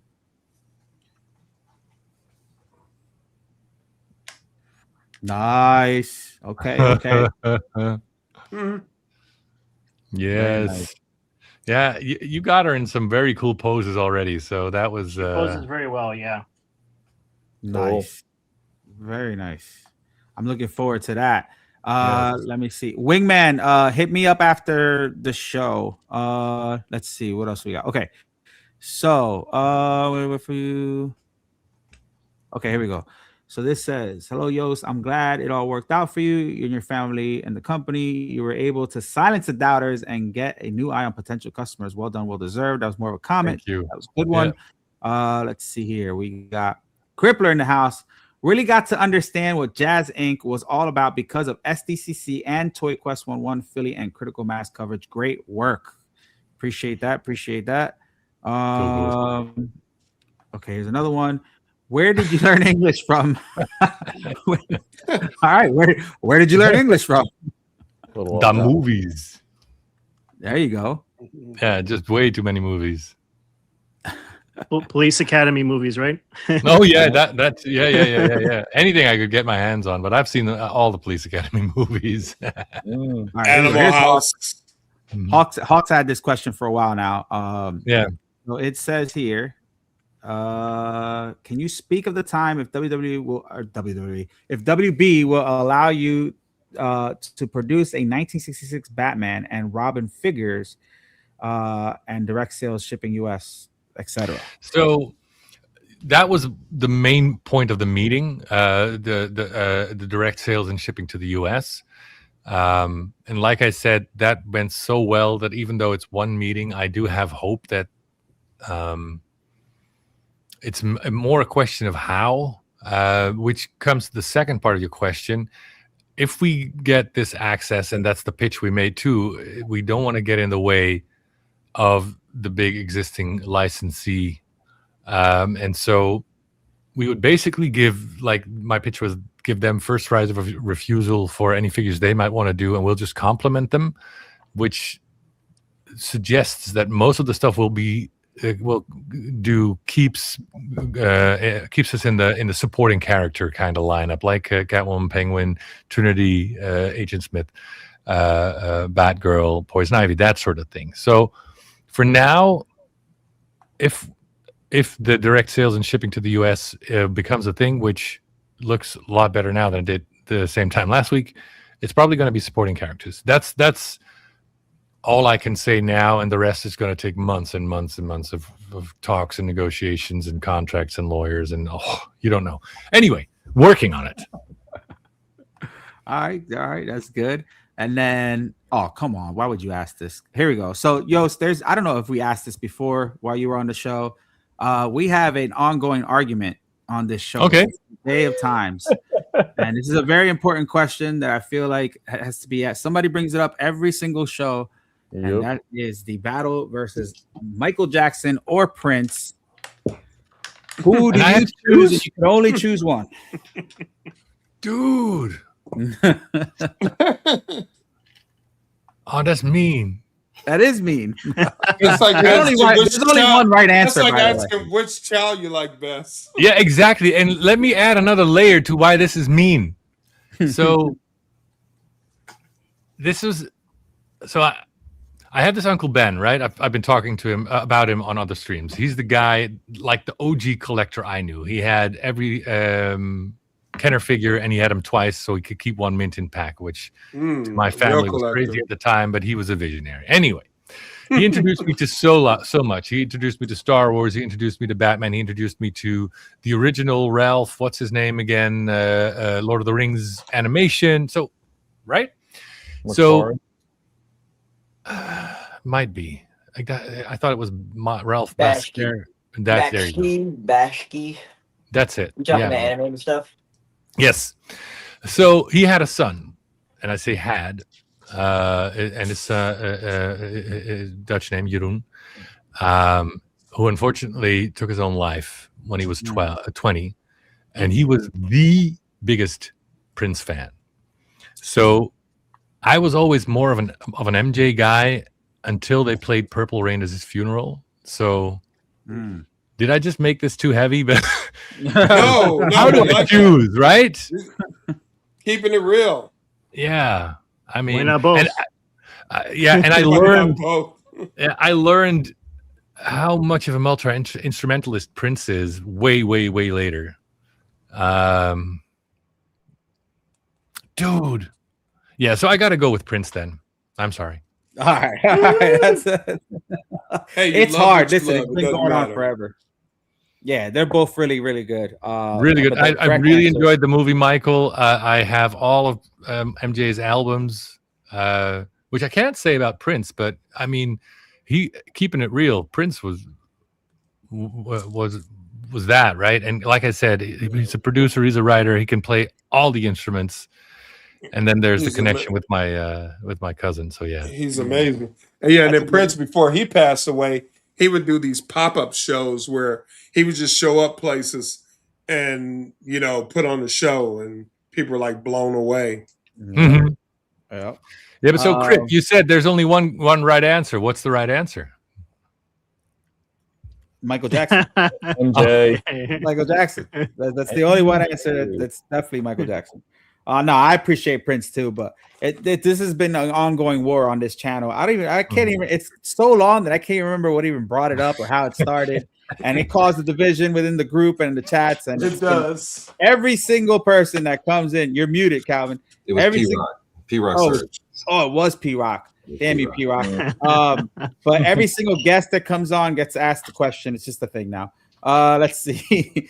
Will we be able to run the power cord to kit when it's in the Lightbox display case? Yes, if you buy a Cinebox 130 with the desert background, you can power up the lights from the top, the lights from the Lightbox, and there's an opening to get your cable to kit. So in one display case, you got all these powered solutions in one. Nice. Here Blue Tattoo, 90s Teenage Mutant Ninja Turtles possibility. Yo, can you do the Ninja Turtles Volkswagen van? Oh my god. Yeah, that would be cool, right? Oh. I've talked to Jordan of Factor Entertainment, who then has a lot of connections at Paramount, but right now Paramount's we have a 6-scale solution, so we feel we're done there, which is a shame because what we would do would be very different. But right now that door is closed for 6 scale, but I'm going to keep trying. And I don't know, in maybe 1-2 years, when the current offering has kind of fizzled out, we want to do like a real 90s movie version of the characters. That would be awesome. That would be awesome. That would be sick. See, look, they're already arguing. MJ's the only answer. Prince has over 8,000 songs. What are you talking about? You want to get somebody really started? How about the pineapple pizza? Oh my God! There we go. Pineapple pizza is not a pizza. All right, you say that again, Yost? Pineapple pizza is not a pizza. Yes, I agree. Because there's pineapple on it. I agree. Each their own. Pineapple all day for me. All right, here we go. For me too. My man, that's my man Calvin. All right, here we go. Blinkins, thank you for the question. Hi, Joost. I have all your figures on pre-order. Let's go. Wow, thank you for giving figures that nobody else is doing. Are you have any plans for the 1982 Blade Runner figure and or vehicle? All right, that's a good one. Blade Runner. We are talking together and helping out another company with a 12 scale Blade Runner spinner. Cool. Yes. Okay. So very nice. They will release it, but we will do try to do our magic in the engineering and production and all that sort of thing for the 12 scale Blade Runner spinner. Nice. Somebody asked if you met Howard Chan. Howard's English is not the best, guys. He's I didn't meet him. No, I met a lot of guys at the Sideshow booth. I didn't see Howard. I know you snapped a picture with him, right? Yeah. So guys, for you guys that don't know, he was obviously there setting up the booth and stuff like that, but he wasn't just there chilling or hanging out. I don't even think Hot Toys stayed around like that. I think they were there to set up and had a ton of meetings throughout the event. He walked down maybe a little bit, but I could 100% almost guarantee he didn't walk the entire con or was just there like hanging out. He was there on business. We got to see him when he was setting up and during the teardown, but I don't even think Hot Toys had a representative at the Sideshow booth. They just had their saw. Yeah, they just had their little crew set up in the morning. I know because I was there, and that was kind of it. I don't even know if they were there towards the end of the night because I wanted to disappear from that place. But I'm sure again they were not. They had meetings. A lot of companies when they get to these cons and travel, especially overseas, they're knocking out meetings and stuff because everybody's in one spot. It's probably the best time to do meetings and talk about licensing and all that stuff. I mean, even Joost got a little bit of that too. So, but yeah. But he's cool. Like, if you want to know if he's cool, he's pretty cool. He just doesn't know a lot of English. He kind of got thumbs up, thumbs down. I don't know. But yeah. Let's see. Star Trek Shuttlecraft Dioramas Impossible collab with X06 would rock on. Keep as a. That would be cool. I know Factory Entertainment has a big collaborate. Have you seen that, by the way? Their partnership with the Star Trek company that does the Star Trek ships. Have you seen those? Yeah. So what I know is that they have this line of basically hand-built huge crafts that are built by the same guys who did it on set way back when. So I know about that. And Jordan from Factory Entertainment has been talking to me about after Kit, what do we do next? We've been talking about Jurassic Park. And we've been talking about some Star Trek stuff. I mean, if you saw their booth, there was this big, like the bridge of the Enterprise with a whole bunch of electronics. Yeah. And so I don't know if that's going to work out timing wise and budget wise, but we will be one of the companies they talk to about making that for them. So that might be our first Star Trek project. But I think the way things are going with Factory Entertainment, it's just a matter of time before we get into doing Star Trek for them as well. Like I said, Jurassic Park is on the list, doing those vehicles. maybe even doing some realistic scale dinosaurs for them. That would be sick. And did another piece of news that came in during the con, that we got the green light to make car. It took a long while. Oh, yes, it took a long while because turns out we were the first company to ask for that. They hadn't secured the rights. Wow. So yeah, we have the rights now, down to access to the original master tapes to get like the Peter Cullen voice and everything for car as well. Hell yeah! Congrats. Yeah, and other things. A-Team is still on my list because that's the same as Kit for me when I was in middle school. We were also talking about maybe getting like the Ferrari license so that we can do like the Miami Vice. Nice. What's that thing called? Come on, the classic Testarossa. Then maybe their figures as well. I mean, does that excite you, like a Testarossa with the Crockett and Tubbs? I'm excited for the car. Any vehicle that's pop culture related, I'm a fan of. I mean, there's some more than others, but yeah. I love that car. Yeah, and like the Magnum Ferrari with Magnum figure, is that something that would be cool? That would be cool. Here's something I kind of suggested like a year or two back. What about, I mean, I don't know if people how they feel, but what about the actual vehicle of Bumblebee and or Optimus Prime? Because they're universal, right? I'm not sure. Could be. How about the Gran Torino? How about the Gran Torino from Starsky and Hutch? I mean, there's a lot. Oh yeah, that one too. What's the one I like? Eleanor from Gone in 60 Seconds. Eleanor? Oh yeah. Mustang. It's a dope one.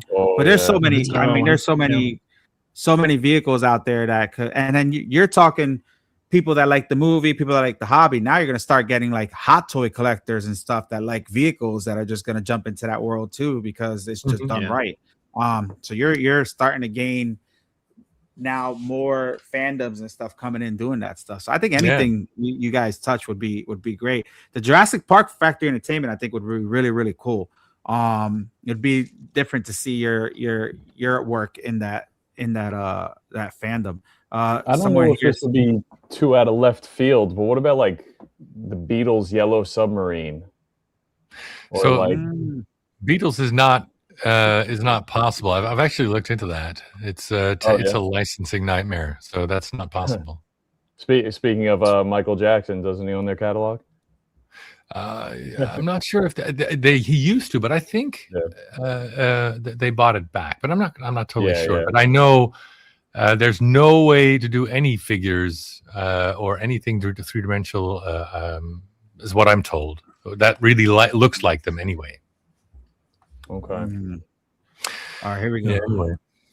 Here's a question. Any updates on BTA's realistic and animated Batman figures, and then any possibles on the Batmobile and figures, the Hawk? All right. So the great news is we finally cracked the animated body. That was a way bigger challenge than we knew. And going out to Comic-Con, we had a final design meeting, and I got a message at Comic-Con that we're finally there on the animated figure. I might have shown a clip of that, but we finally worked out a way to have that body without having the joints, because basically he's wearing like gray pajamas, like very thin, right? And so any joint you see is going to be ugly. And so we found a way to have that the joints work so that you have posability, but without the visible joints, and still have some range of motion. So that means that's finally to a point where I'm happy. But it does mean that the animated figures, both realistic and animated figures, are going to be postponed until January. That's when we think they will release. So Catwoman is September, October. Then we've got Penguin going end of November, early December, and then in January we're releasing all the animated figures. So now we're finally come to a point where we have critical mass, and in the next few months you're going to see a whole lot of releases from us in the figure side, as well, of course, as a lot of the vehicles. Let's go. Oh, that's cool. Thank you. And saying thank you. Yes. Let's see. Here's another good comment. Great to see Joost and Doggy Doc at the show. Let me see. Tijuana Mike was in the chats before. Shout out to him. Ant is still stuck in, or Adam is still stuck in the at work. He would have been here, but he's checking in. Making money. Yep.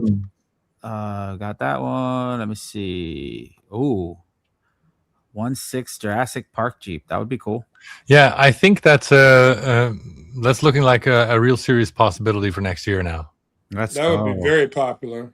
A-Team collab with Factory Entertainment. I would like to see the A-Team van. The A-Team van. Yeah, that'd be yeah. And so what I want to talk to them about, I would love to do the van because I've seen a mock-up for somebody sent me a 3D printed one that arrived all damaged, unfortunately, but the size wasn't as big as I was worried about. So I think that might be viable. But if we get to do A-Team, then I want to talk to them about being able to do the figures myself as well. So that hell yeah.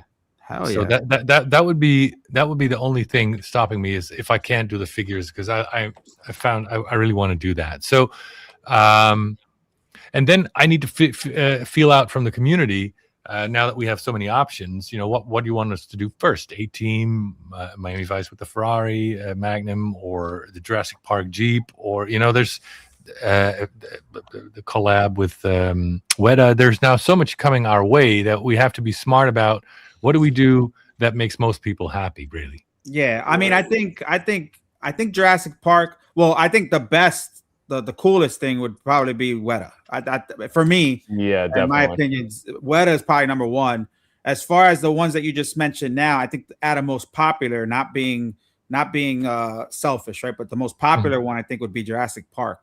Mm-hmm. Then it would probably be I want to say the A-Team and stuff. But I would probably just look at it as, what's the most popular thing or the hot button right now. I know you probably want to knock everything out. Who do we just lose? I think Metal Elf is having some technical issues, but I don't know. Chats, what do you guys think? I mean, and you guys on the panel. Hold on, real quick. Can you hear us? Talk real quick, Metal Elf. All right. There we go. Yeah, we hear you. You're good. You're good. But yeah, I don't know. For me, I think Weta is number one. I think they're such a great company. It's such a popular fandom. I hope all that works out. I don't know how deep you guys got into the conversation, all that, but that for me was the most exciting news for you during the thing right now. I think that's the best. As far as with Factory Entertainment, I would probably say Jurassic Park, because I just think that's more popular than anything else. I don't know what everybody else thinks in the comments or on the panel. I would love to see the Mustang from Bullet, the Steve McQueen. Yeah. Oh, that's a good one. Yes. How about the Smokey and the Bandit Trans Am? Yeah. The Daytona Spider, Mach 5, 18 figures. I think the license. Yeah. I think A-Team is high up there. Jurassic Park is high up there. This confirms what I get from a lot of people. So Jurassic Park and A-Team is probably high. I mean, Mach 5 Speed Racer, obviously. We talked about that already, James Bond, but that's probably in cryo right now until Amazon decides what they want to do. Yeah. We're talking to Ford anyway because we want to do the Jurassic Park vehicles. And once we get the Ford license, then we can look into like the Mustang, right? And other Ford vehicles, iconic vehicles from the movies. So that would be an easy jump. Yeah, there's another question I saw in there that I thought would be very interesting to address, by the way. Sorry. Were you ever asked about the Yvonne Craig Batgirl and Cycle? So that's another thing within that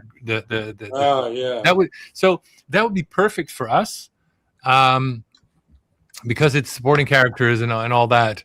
The thing is that Warner Brothers does not have the rights. But the reason why I now bring it up is one of the cool things about my meeting with them in LA is they know that we have a network that goes beyond what they have when we work together with celebs.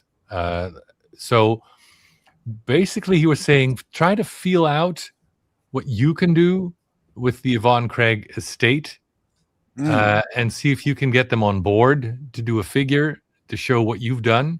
and we'll see if we can make it work from our side, which is very different from the way it used to be, where they're like, no, if you don't have the rights, just stop. So like I said, it was a very good meeting, and I'm basically feeling like the door for Yvonne Craig is just slightly open again, where we can try to get our foot in the door and hash things out with her estate. Because we did a questionnaire a couple of months ago, and Yvonne Craig and the Batgirl, Batcycle, those were top of the list. Yeah, so, that's good. That's very good. Yeah.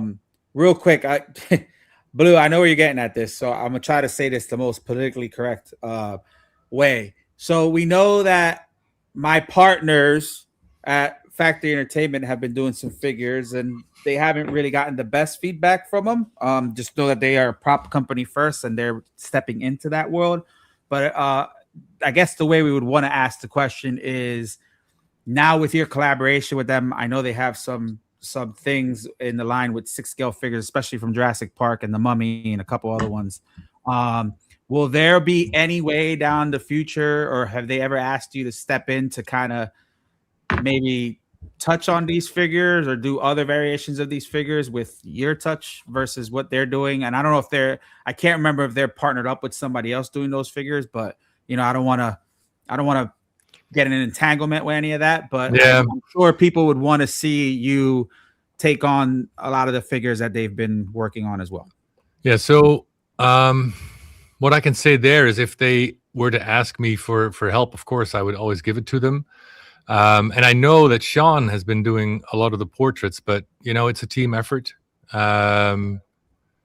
So yeah, if they ever asked, I would love to do that. And like I said, if I do the A team, I want to put my own spin on it and use my own team, because you can have an extremely talented artist like Sean, but you need a whole team, right? So yeah, whatever comes out of that, I'm open to helping and talking, whatever. So anyway, but so far, what's not likely is that we do like our own line of Jurassic Park figures, because they have their designs. But like vehicles and dinosaurs, that would be something we could definitely talk about. Hell yeah. And then here we go. This says, I have a question for okay, why did you name the company Jazzinc? Yeah, that's one of the things I'm not so happy about. Because it's a weird name, right? So how did it come to be? Well, I had a YouTube channel for guitars for the longest time. Right. And then I got into collecting, and I wanted to do YouTube videos on that. I just didn't want to mix it with a guitar, so I had to start a second YouTube channel. But my normal name, Joost, was taken. So I got the gaming moniker that I used as a kid, which is basically my name, my initial and my last name, where the S's are turned to Z's and the K's turned to a C, which I thought was cool when I was 12. And I never thought anything of it, because it was just the alias on YouTube I was using for my collection and my customization videos and all that sort of thing, right? Yeah. But if you go to my YouTube channel, you will see those early videos that are nothing to do with our company, because it wasn't there yet. And then that's how I got known. And so then that was kind of the name that stuck, I guess. But if I'd had a chance to like name the company, it would be more like I don't know, the Collectibles Collective, because that's what we do. We make collectibles, and we're a collective of fans. We make it together. That would be more accurate of what we're actually doing. But yeah, I'm just stuck with the name that started as an alias on YouTube for a second channel and never thought would amount to anything. Yeah, but it works. I like it. Don't change it. It works. Yeah, me too. It is what it is. It's cemented in history. Yeah. When I first saw the name, I said, "Oh, he must really like jazz." No, because that's the thing. Not even. I like it. Yeah. Anyway. Yeah. All right. Here we go. All right. You mentioned DBL7. Have you thought about James Bond figures? So yeah, again, that would not make sense unless it's supporting actors, which could be cool. Because I mean, Hot Toys put down a pretty penny to have the James Bond license make those figures. But yeah, so but yeah, we could I don't know, the guy who threw the hat with the metal. Odd Job? Yeah, there you go. Odd Job could be a thing. We could do Bond girls or something. But main James Bond figures, while Hot Toys is doing that just doesn't make any sense. But I do think a DB5 would make sense now, right? Nice. There you go. Nice. All right, here we go. RoboCop police car. RoboCop police car. I hear that a lot too. But isn't that also a Ford thing officially? Yeah, I think so. Yeah, I think so. Yeah. So now that we're talking to Ford, Barry's leading that charge at Factory Entertainment. We talked about it during the Comic-Con hours. He's going to see what we can get on, get Ford on board with, and when we have Ford, like I said, then the RoboCop car becomes a possibility, like a Mustang becomes a possibility. The Jurassic Park vehicles become a possibility. So that's one of the things I've been thinking about. And Evangelium, a range of articulated 6-scale dinosaurs with internal skeletons. That's actually what I'm thinking about too, with the stuff that we've learned with the skeleton and the way we've designed the Catwoman body. And now you've seen the Hot Toys articulated Hulk. So articulated dinosaurs was where my mind went to when we talked about dinosaurs at Comic-Con with Factory Entertainment. This might be a stupid question. Any licenses you need to get for dinosaurs?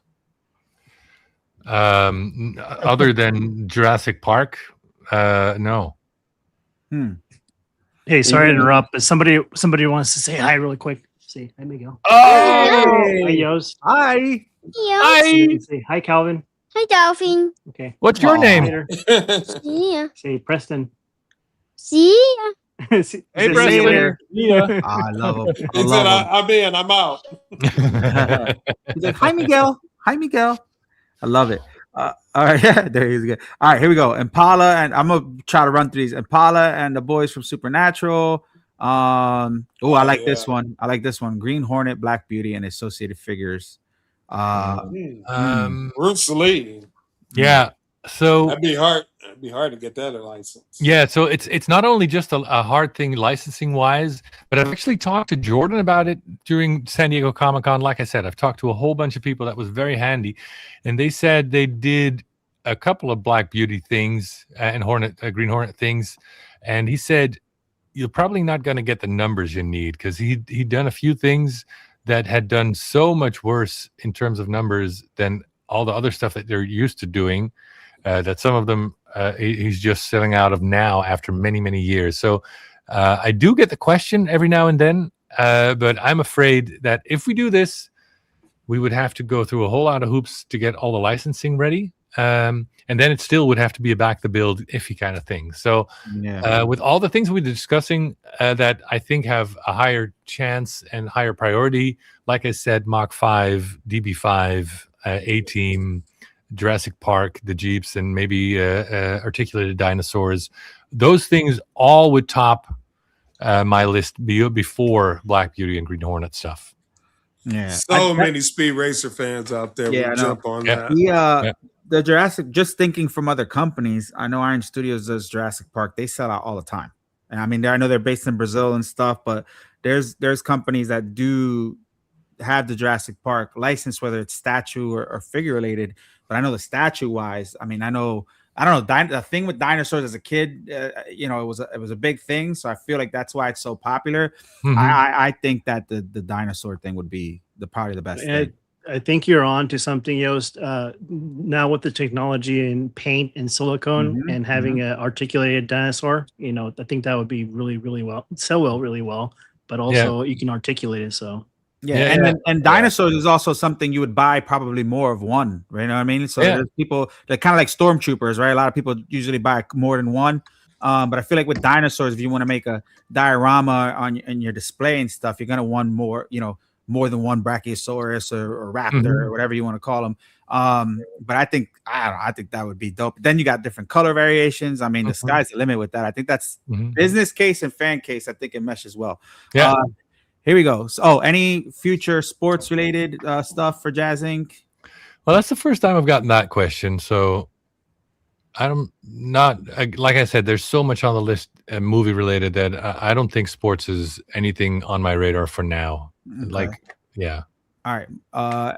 Michael Keaton Batman empty suit armory from the Flash movie 1/6 one day. Well, I think we have that covered very well with the current armory we're doing. So we'll see how that does, and if there's enough support for that, we might go into like the Flash. But I think once we have that one armory with the original bat suit in there, I think that might be it for us for those armories for now. The armory is dope, though. It's super dope. It is. It really is. Terminator 2 motorcycle. Here we go. 1/6, 1/18th Airwolf from Factory Entertainment prototype. Wish we could get an Ecto 1. They didn't like the Blitzway one. Ecto 1 would be dope. Yeah. So I've said this a couple of times now, and I think saying it might make it a reality, putting it out there in the universe. My goal is, you remember those posters that float around with all the iconic movie cars? Yes. I just want to make all of them. So I want to do my own version of the Ecto 1 and the DeLorean down the line, especially in a couple of years when this is old technology now. Of course, with the DeLorean, there's now what's the other company that's doing it now? Is it Blitzway? Yeah, Blitzway just did. Actually, it should be shipping soon. They did the one where where it moves, the doors move, and all that. Right. You know what I mean? That's the newest one now. I actually have that on order, so I'll probably be doing a review on it. Aside from Hot Toys, and then I think there's other companies like Iron Studios has the statue ones, which I reviewed on my show too. They're a little expensive though, but it's nothing compared to a 6 scale one or anything like that. But hey, if you guys get Back to the Future, especially with Factory Entertainment guys, if you don't know, they actually have a lot of their props. So they got the where is it at? I had it somewhere. The Mr. Fusion. I did a review on those, and that's the best complementary piece to a 6 scale figures. Have the big, Mr. Fusion, or the big the hell's the thing called? Oh my god, the dash with the dash date. with the numbers, and then the other one, the thing in the back. Oh my god, the flux capacitor. The flux capacitor. Jesus, I have that, and if you guys look at that video when I did it, it's super dope. It lights up. It's big, but I think that would be great complementary piece, and especially if you have Joost actually do the vehicle. I mean, you have everything you need for between Factory Entertainment's props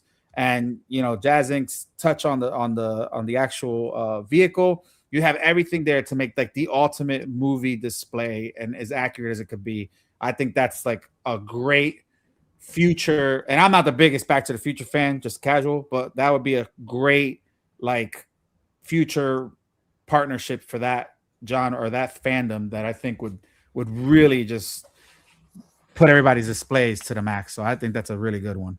Yeah. So lots of stuff to do first, but I think in a couple of years, I hope there's enough support to do my own take on those vehicles and push realism and detail and accuracy to the max and see where we can get. I mean, my hope for this, I'm sure it's everybody else's, that this relationship with Factory Entertainment is working out great, and so far it has been, right? But I hope that I know for a fact they saw the reactions at the con, right? So I hope that this pushes further into that relationship to get you guys to do more stuff. And, I just think you're getting bigger, man. You're gonna have to do an office here in Jersey somewhere. I'll run it for you. Like we got to figure something out. It's happening. It's happening right now. Post version, I'll take care of that for you. Yeah, it's happening. Here we go. Prime 1 has done a lot of dinosaurs, even 1/6. So it would be interesting to see how Jazzinc might handle it. But Prime 1 does the statues, and they do a really good job with it because they're super detailed. I mean, Prime 1 Studios does a lot of great stuff, but very expensive. There's a lot of logistics to shipping and all that. But yeah, they do. That's another company that does that. So good call on that. Joost, you mentioned that if Trinity sells very well, you might do a Ducati, right? Yes. Oh, yes. That's a good one. That could be cool. That would sell. Yeah, and one of the collectors at the booth had a great idea to do like a real world Neo and Trinity, you know, shaved head with the plugs in the back. And stuff. Yeah. Oh, that's a good one too. Yeah. Like him in a chair.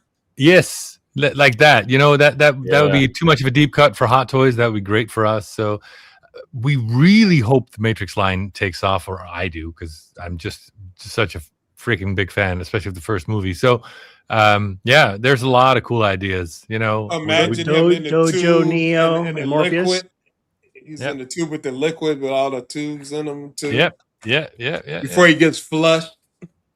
Yes, and then you got to do like Morpheus in the chair with the pills. Oh, I mean, that's iconic. That's with the beat up leather chair. Yes, with the cherry wood in the room. Yeah.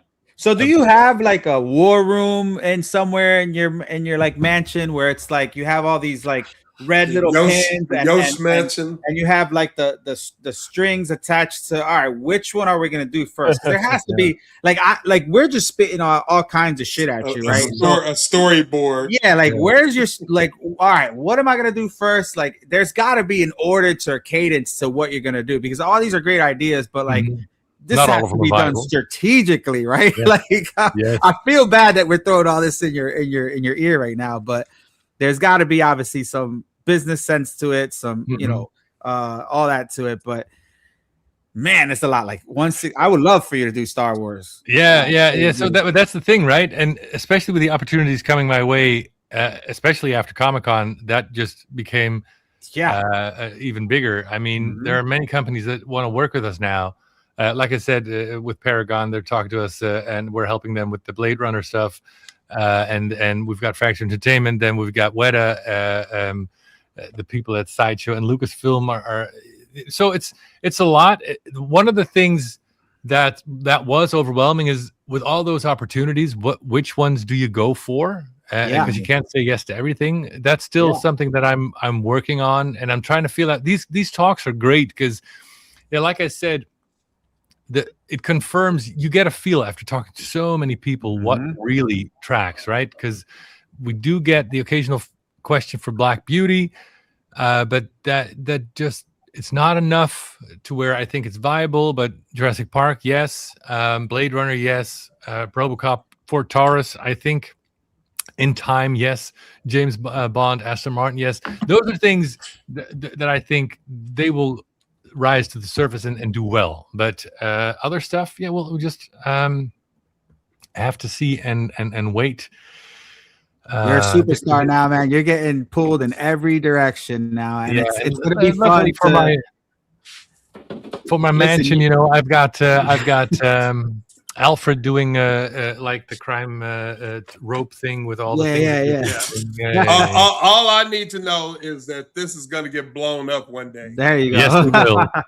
That's all I need to know. Yeah. Listen, it's just a lot. It's a lot. Yeah. It's not whether yes or no, it's when. Because I've been bugging Joost for a kid since like 2018, and that's his dream job, the dream project, and I'm glad he's finally making it. So yes. There's a lot of questions. I'm trying to skim through. This is a good one though. Where do you draw the line when it comes to size? Exactly, Arkham Knight Batmobile too big to size or is not concerned? I mean, he did a freaking Batwing that is like I could put on the side on top of my roof of my car. Or my house, but that's to be like a satellite dish on your Challenger. Yeah, but it is a good question because the number one driver in price is size. So the Batwing is actually the perfect example. Thank you, Miguel, because we do the same calculation every time, which means that and our margin is always the same. It's the smallest in the industry, but doing a 6-scale 1989 Batwing, that costs $2,500. Doing a 12-scale one costs $350. Same calculation, same everything. That's how much size drives the price, because it works on everything. It works on the size of your tooling. That means it works on the time it takes the machines to tool it. It costs of materials, cost of paint, handling, box, shipping. Anything is affected by size. So, and it's an exponential thing because you're working in 3 dimensions. This is why for when you make a vehicle 11-12% smaller, we know why they do that, because if you do that in 3 dimensions, you save like 41%. It's almost half the cost less. So the size is a big question in when we do it. So first thing, again, the 6-scale Batwing is a good example. Can we break it down? So if we ever get to a 1966 Batcopter, I think we can break that down, because you got the bubble and then you've got the tail, right? That's a natural breaking point.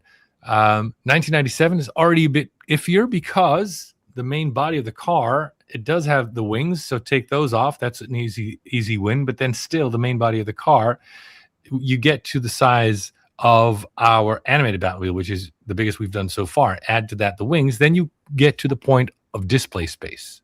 So that's why people in this chat too, are you going to make the 97? Yes, I want to make all Batmobiles. So I also want to make the 97.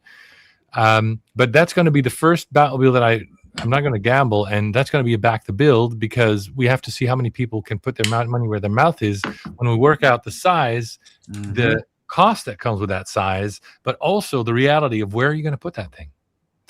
So that's a very good question, and size matters so much that it's the foremost problem I have to deal with when it comes to cost, shipping, breakdown, and will there be enough people that will give up the room and have the room to display it?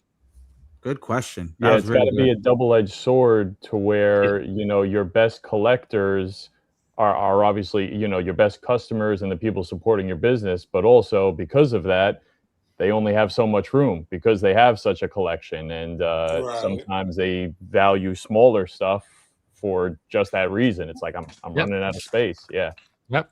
Yeah. Then that's when you get into people starting to flip their collection. Well, like Calvin's. He's got to get that Hot Toys tumble out of here, because Jazzinc is coming. Yeah. So yeah, size. It's a very good question. That is the that is one of the biggest questions. That was a good question, though. That was really good. Real quick before Blue Tattoo kills me, didn't really get an answer on Terminator 2 motorcycles or the Harley police cycle. Yeah. Well, that's one of those middle things. So in my mind, I have like 3 categories where potential stuff goes into: the nearly sure things like the Aston Martin DB5. I think Jurassic Park vehicles are in there. Kit was in there for sure, right? Then there's the middle segment. This is where like the Green Hornet Black Beauty goes, where I think might work, but it's iffy. Terminator 2 bike sounds like it should be in the middle category, because yes, it's a Harley, but it's only for those I don't know if you guys have ever heard of a Venn diagram. Yeah. All right, so the Venn diagram for this would be people who collect 6 scale, people who have a Terminator 2 figure, and the people who want a Harley Davidson. Then there are people now shouting at the screen, yeah, but there are a lot of people who would just take the Harley Davidson figure. Yes, but they don't know about us. So that's one of those things where I think it might work, but I want to prioritize all the top segment stuff. Then there's the middle segment stuff that it's still mulling in my mind. But like Mach 5 Speed Racer makes much more sense than the Harley Davidson. So the Harley Davidson in that middle category is when you hear me say, might be, never say never, but I'm not totally sure. Then there's the stuff at the bottom that's just so obscure that I don't think there's ever anything for. Or that people hey, you're the first to ask. There was somebody at the show asked me to do something for like the Black Hole, the movie. Well, you're the first in 10 years, so I don't think that's very good. Yeah. So that's the bottom category. Right? So, yeah, Dukes of Hazzard is another one where I think that's a middle category, because there are other stuff that's more popular, but you've got the Confederate flag thing that's hanging over that's your the head. thing. Yeah, that's the thing that kind of shuts that one down a little bit. I think so. Yeah, love the car, the flag, not so much. Yeah, exactly. So, any thought on video game properties? I mean, I don't know if we'll get to other it, than Batmobiles. Because I was thinking, Arkham Knight Batmobile is one of those things that I think is a matter of time. Yeah. I mean, the big one from the latest, maybe in 12 scale one day, but in 6 scale, it's just, the size thing. Then we get back to the size question. It's just not going to work. It's a tank. But there's no other, nothing from video games that pops in my head where I thought, that could be. I mean, the cool stuff has already been done, right? Like Insomniac Spider-Man or Last of Us or that sort of thing. How about the motorcycle from Akira, Kaneda's bike? Right. Around? Ooh, that's middle category. That sounds promising, but I don't get that question often enough that it put it in the high category. Yeah, that's way down. How about it's somewhere in the middle, I would say. I'm gonna throw two weird ones at you. The Blackbird from X-Men. Okay. That's huge. And I know it's huge. And then I got that one, Philly. Just because me and your son had a hour-long conversation about cars that I absolutely love, by the way. How about Fast and Furious vehicles? Yeah. Again, that would be middle category, like possibly because I do get that question. You know what would put that in the top category? As soon as I find a way to get the access to people outside the community who would just want the vehicles, because then there would be a crossover that make it viable. Same goes for the Terminator 2 motorcycles, because that's something that I get asked and often enough, like the Green Hornet Black Beauty, that like I have to have it on my radar, but it's not so much like Jurassic Park that gets asked almost every time, or the DB5.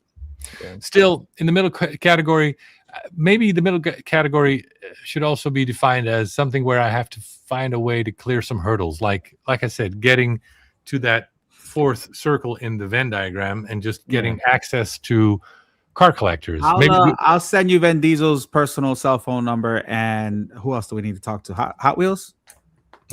We'll get that crowd over in your area for those. There's a lot. The duck boat would be cool.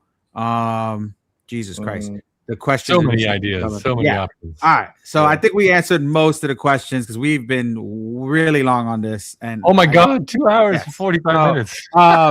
So I hope I answered most of the questions, guys. I know we're all tired. Poor Joost, came on is like, Jesus, the orca boat from Jaws. Jesus Christ. All right, listen, we just, at the end of the day, we just want you to make everything, okay? Forget everybody here. Make everything for us. I think that's the best part. But honestly, man, first and foremost, I want to thank you for just being you, man, because you were awesome. The minute we met each other, like the chemistry was there, everything was there, everything worked out so great.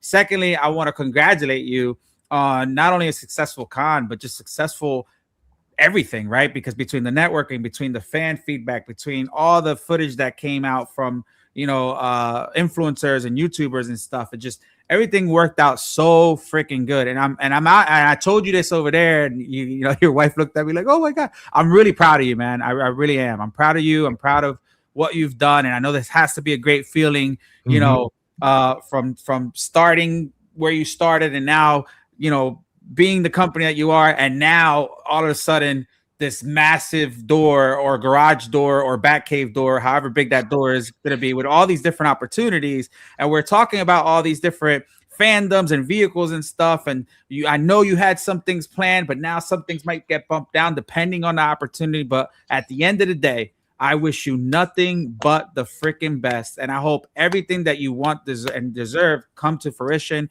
And I could say, and I could speak on behalf of everybody, your work speaks for yourself, because to have so many people now fighting for you, I know you don't want to say it, but I'll say it, there's people fighting for you now to try to get you to do some of their stuff. And I think this collaboration with Factory Entertainment opened the door to a lot of this, right? And especially the con as well. So I just hope to later on hear some things down the future where it's like we did it, or we're doing this, or we're doing that. I'm just honestly thankful, proud of you, and I'm just grateful to have you, on today and share this with you. And it's funny because we talked about having this live before the con even ended. We're like, we got to have a recap show. We got to have a recap show, right? But it was truly amazing. It was fun. Thanks to everybody who came onto the show as a panel, and thanks to everybody who's in the chats. Guys, make sure you follow, Jazzinc on their socials. Make sure you follow the group and stuff for more updates. I'm gonna see Weta in a week, so who knows? I might just be like, hey man, can we make this happen, please? But we'll see, man. But again, thank you so much, Joost. I really appreciate you at so many different levels, man. Thank you. Yeah, right back at you. Like you said, I loved what you said. The chemistry was there. Big hugs from the beginning, and then all the introductions you made. You were like, what did you say again? You're like the governor, the mayor. They call me the governor, the mayor of and he knew everybody. It's like, oh, you got to meet Joost. You got to meet Joost. So that was amazing. And the thought that went through my mind several times last week is, I wish I had like a plug I could just plug into someone else to feel what I'm feeling, the love, the support, you got to feel what I'm feeling. It is amazing and a blessing. This is why I was looking forward to tonight, to this. And thank you all for coming here and listening to me babble on. And awesome. This is great. Thank you. What time is it for you, Joost? It's 8:45 in the evening. Okay. Wow. Okay. As you guys see, low key is eating again. So I knew that's not. I didn't want to say anything. There's people in the chat. They were like, I'm cooking. I'm not eating. I was requested to make this dish for the family reunion today. So let me go. Everybody in the chats were like, somebody's cooking. Right. Everybody was just no question. Right. But dude, listen, honestly, thank you so much. I really appreciate it. I'll go around the horn before we end the stream because, like I said, we're going on 3 hours, which is crazy. I didn't even realize that. But I think it was called for. I think we did it justice. So I really appreciate it. But real quick, we'll start with Critical. Critical, I know this was your first San Diego Comic-Con, and you also got to chill at the Jazzinc booth. But any last words for us? I just want to say it was nice to meet you, Joost. It's always humbling when I meet somebody that's taller than me, because normally I'm the guy I walk and I'm looking down at people, and then I turn my head to look up and I'm like, oh, that's what that feels like. But yeah, it was really nice to meet you, and I wish you all the success in the world. And it's nice hanging out with you guys, and let's do this again. Yes. Let's do some more. Let's do some more. Boom. I love it. That's gonna be my favorite thing, dude. It's funny because when him and his son were next to me, I disappeared. I felt like Kevin Hart just disappeared. But all right, Sean Carlson, our artist extraordinaire, living through us. What do you think about Jazzinc, and any last words? Oh yeah, it's incredible seeing because. I don't know if you said, was this your first con or your first convention of this size? This is the first con. Well, congratulations, of course, on that. And it's incredible seeing. It's a whirlwind. Haven't done it, not San Diego, of course, but New York. Haven't done it myself, and I know exactly what you're going through. And it's very cool, very rewarding, and it's been great seeing you go through all that. That experience as well, because it's you only get to experience. Hopefully, it's not your only San Diego, but you only get to experience that con for the first time once. Yes, and it sounds like it went really well for you, man. So yeah, very happy for you.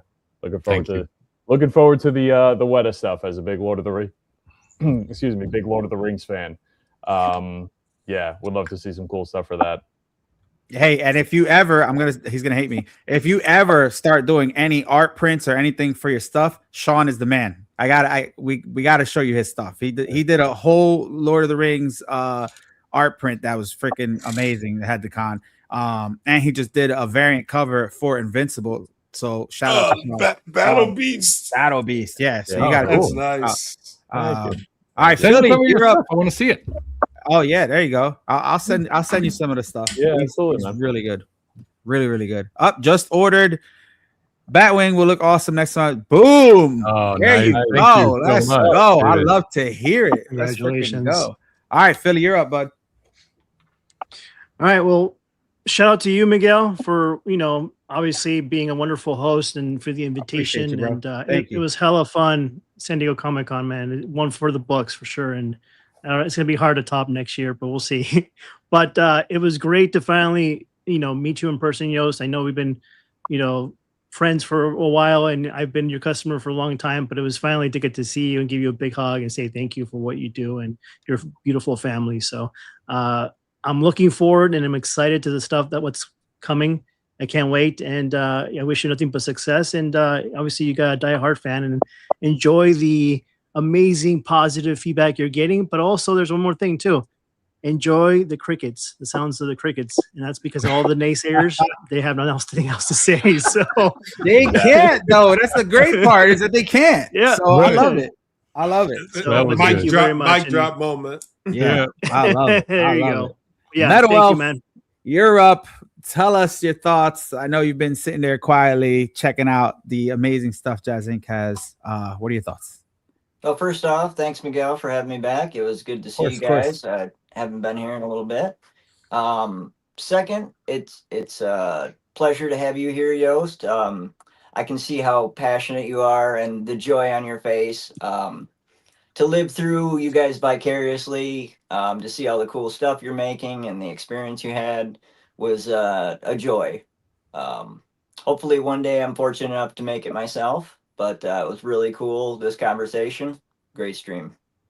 Thank you. Cool. Well nice to meet you said. too. Well Thank you. said. Yeah, and glad to see that some of that positive energy was palpable because I want to share it. Yeah, that's awesome, man. Listen, again, congratulations, guys. If you're seeing this on the replay, because I know everybody's hours are differently, make sure you hit that like button. Make sure you guys follow everybody on this channel as well. Obviously, we have our Facebook group where we see, where we do all the announcements and stuff. As far as me goes, I mean, I'm grateful just for everybody, period. I'm a fan of everybody. So thank you for watching. Thank you for watching us on the replay. Thank you for coming up to me at the cons. Thank you, Joost, for being so nice and sharing your stuff on my platform. That means a lot to me. And if you guys haven't seen it already, we got 2 videos up for Jazzinc. There's one of the booth tour, and then there's one that I dedicated only on the back computer because it was my favorite part. A lot of behind the scenes things. Andy and Joost are on it. Not so much me talking because I know I talk a lot and I want to do something different. But check that out. Show some love to that. Gives you a real deep dive into those things. And honestly, it's going to make you buy it because I know I want it. So it's definitely my favorite piece. And we're going to be at StatuCon next week. All my San Diego Comic-Con stuff is out. Thank God. I don't want to work on that anymore. But next week I'll be at StatuCon with a lot of the guys. Metal Elf is going to be with me. Calvin's going to be with me. Josh is going to be with me. A lot of people here. Hopefully, thank you, Blue, my guy. Thank you, everybody. I hope I got to every question, or at least the most important questions. But I'm sure you obviously, Joost, you are welcome on my platform whenever you're family. If you ever want to announce anything or anything like that, my doors are always open to you. And if you ever need help with anything, I'm a message away. So just give me a call. Thank you so much. Hopefully the next time I see you will be at the Netherlands. I will love it. I will love it. Love it. And then we'll drag you to Italy. We'll just do it that way. We'll boom, boom. We'll do that. We'll do Tuscany. Somehow we'll make that happen. But anyway, guys. All right. Thank you so much, guys. Appreciate you guys. And we'll see you guys on the next episode of Collectors Assemble Live. Peace, everybody.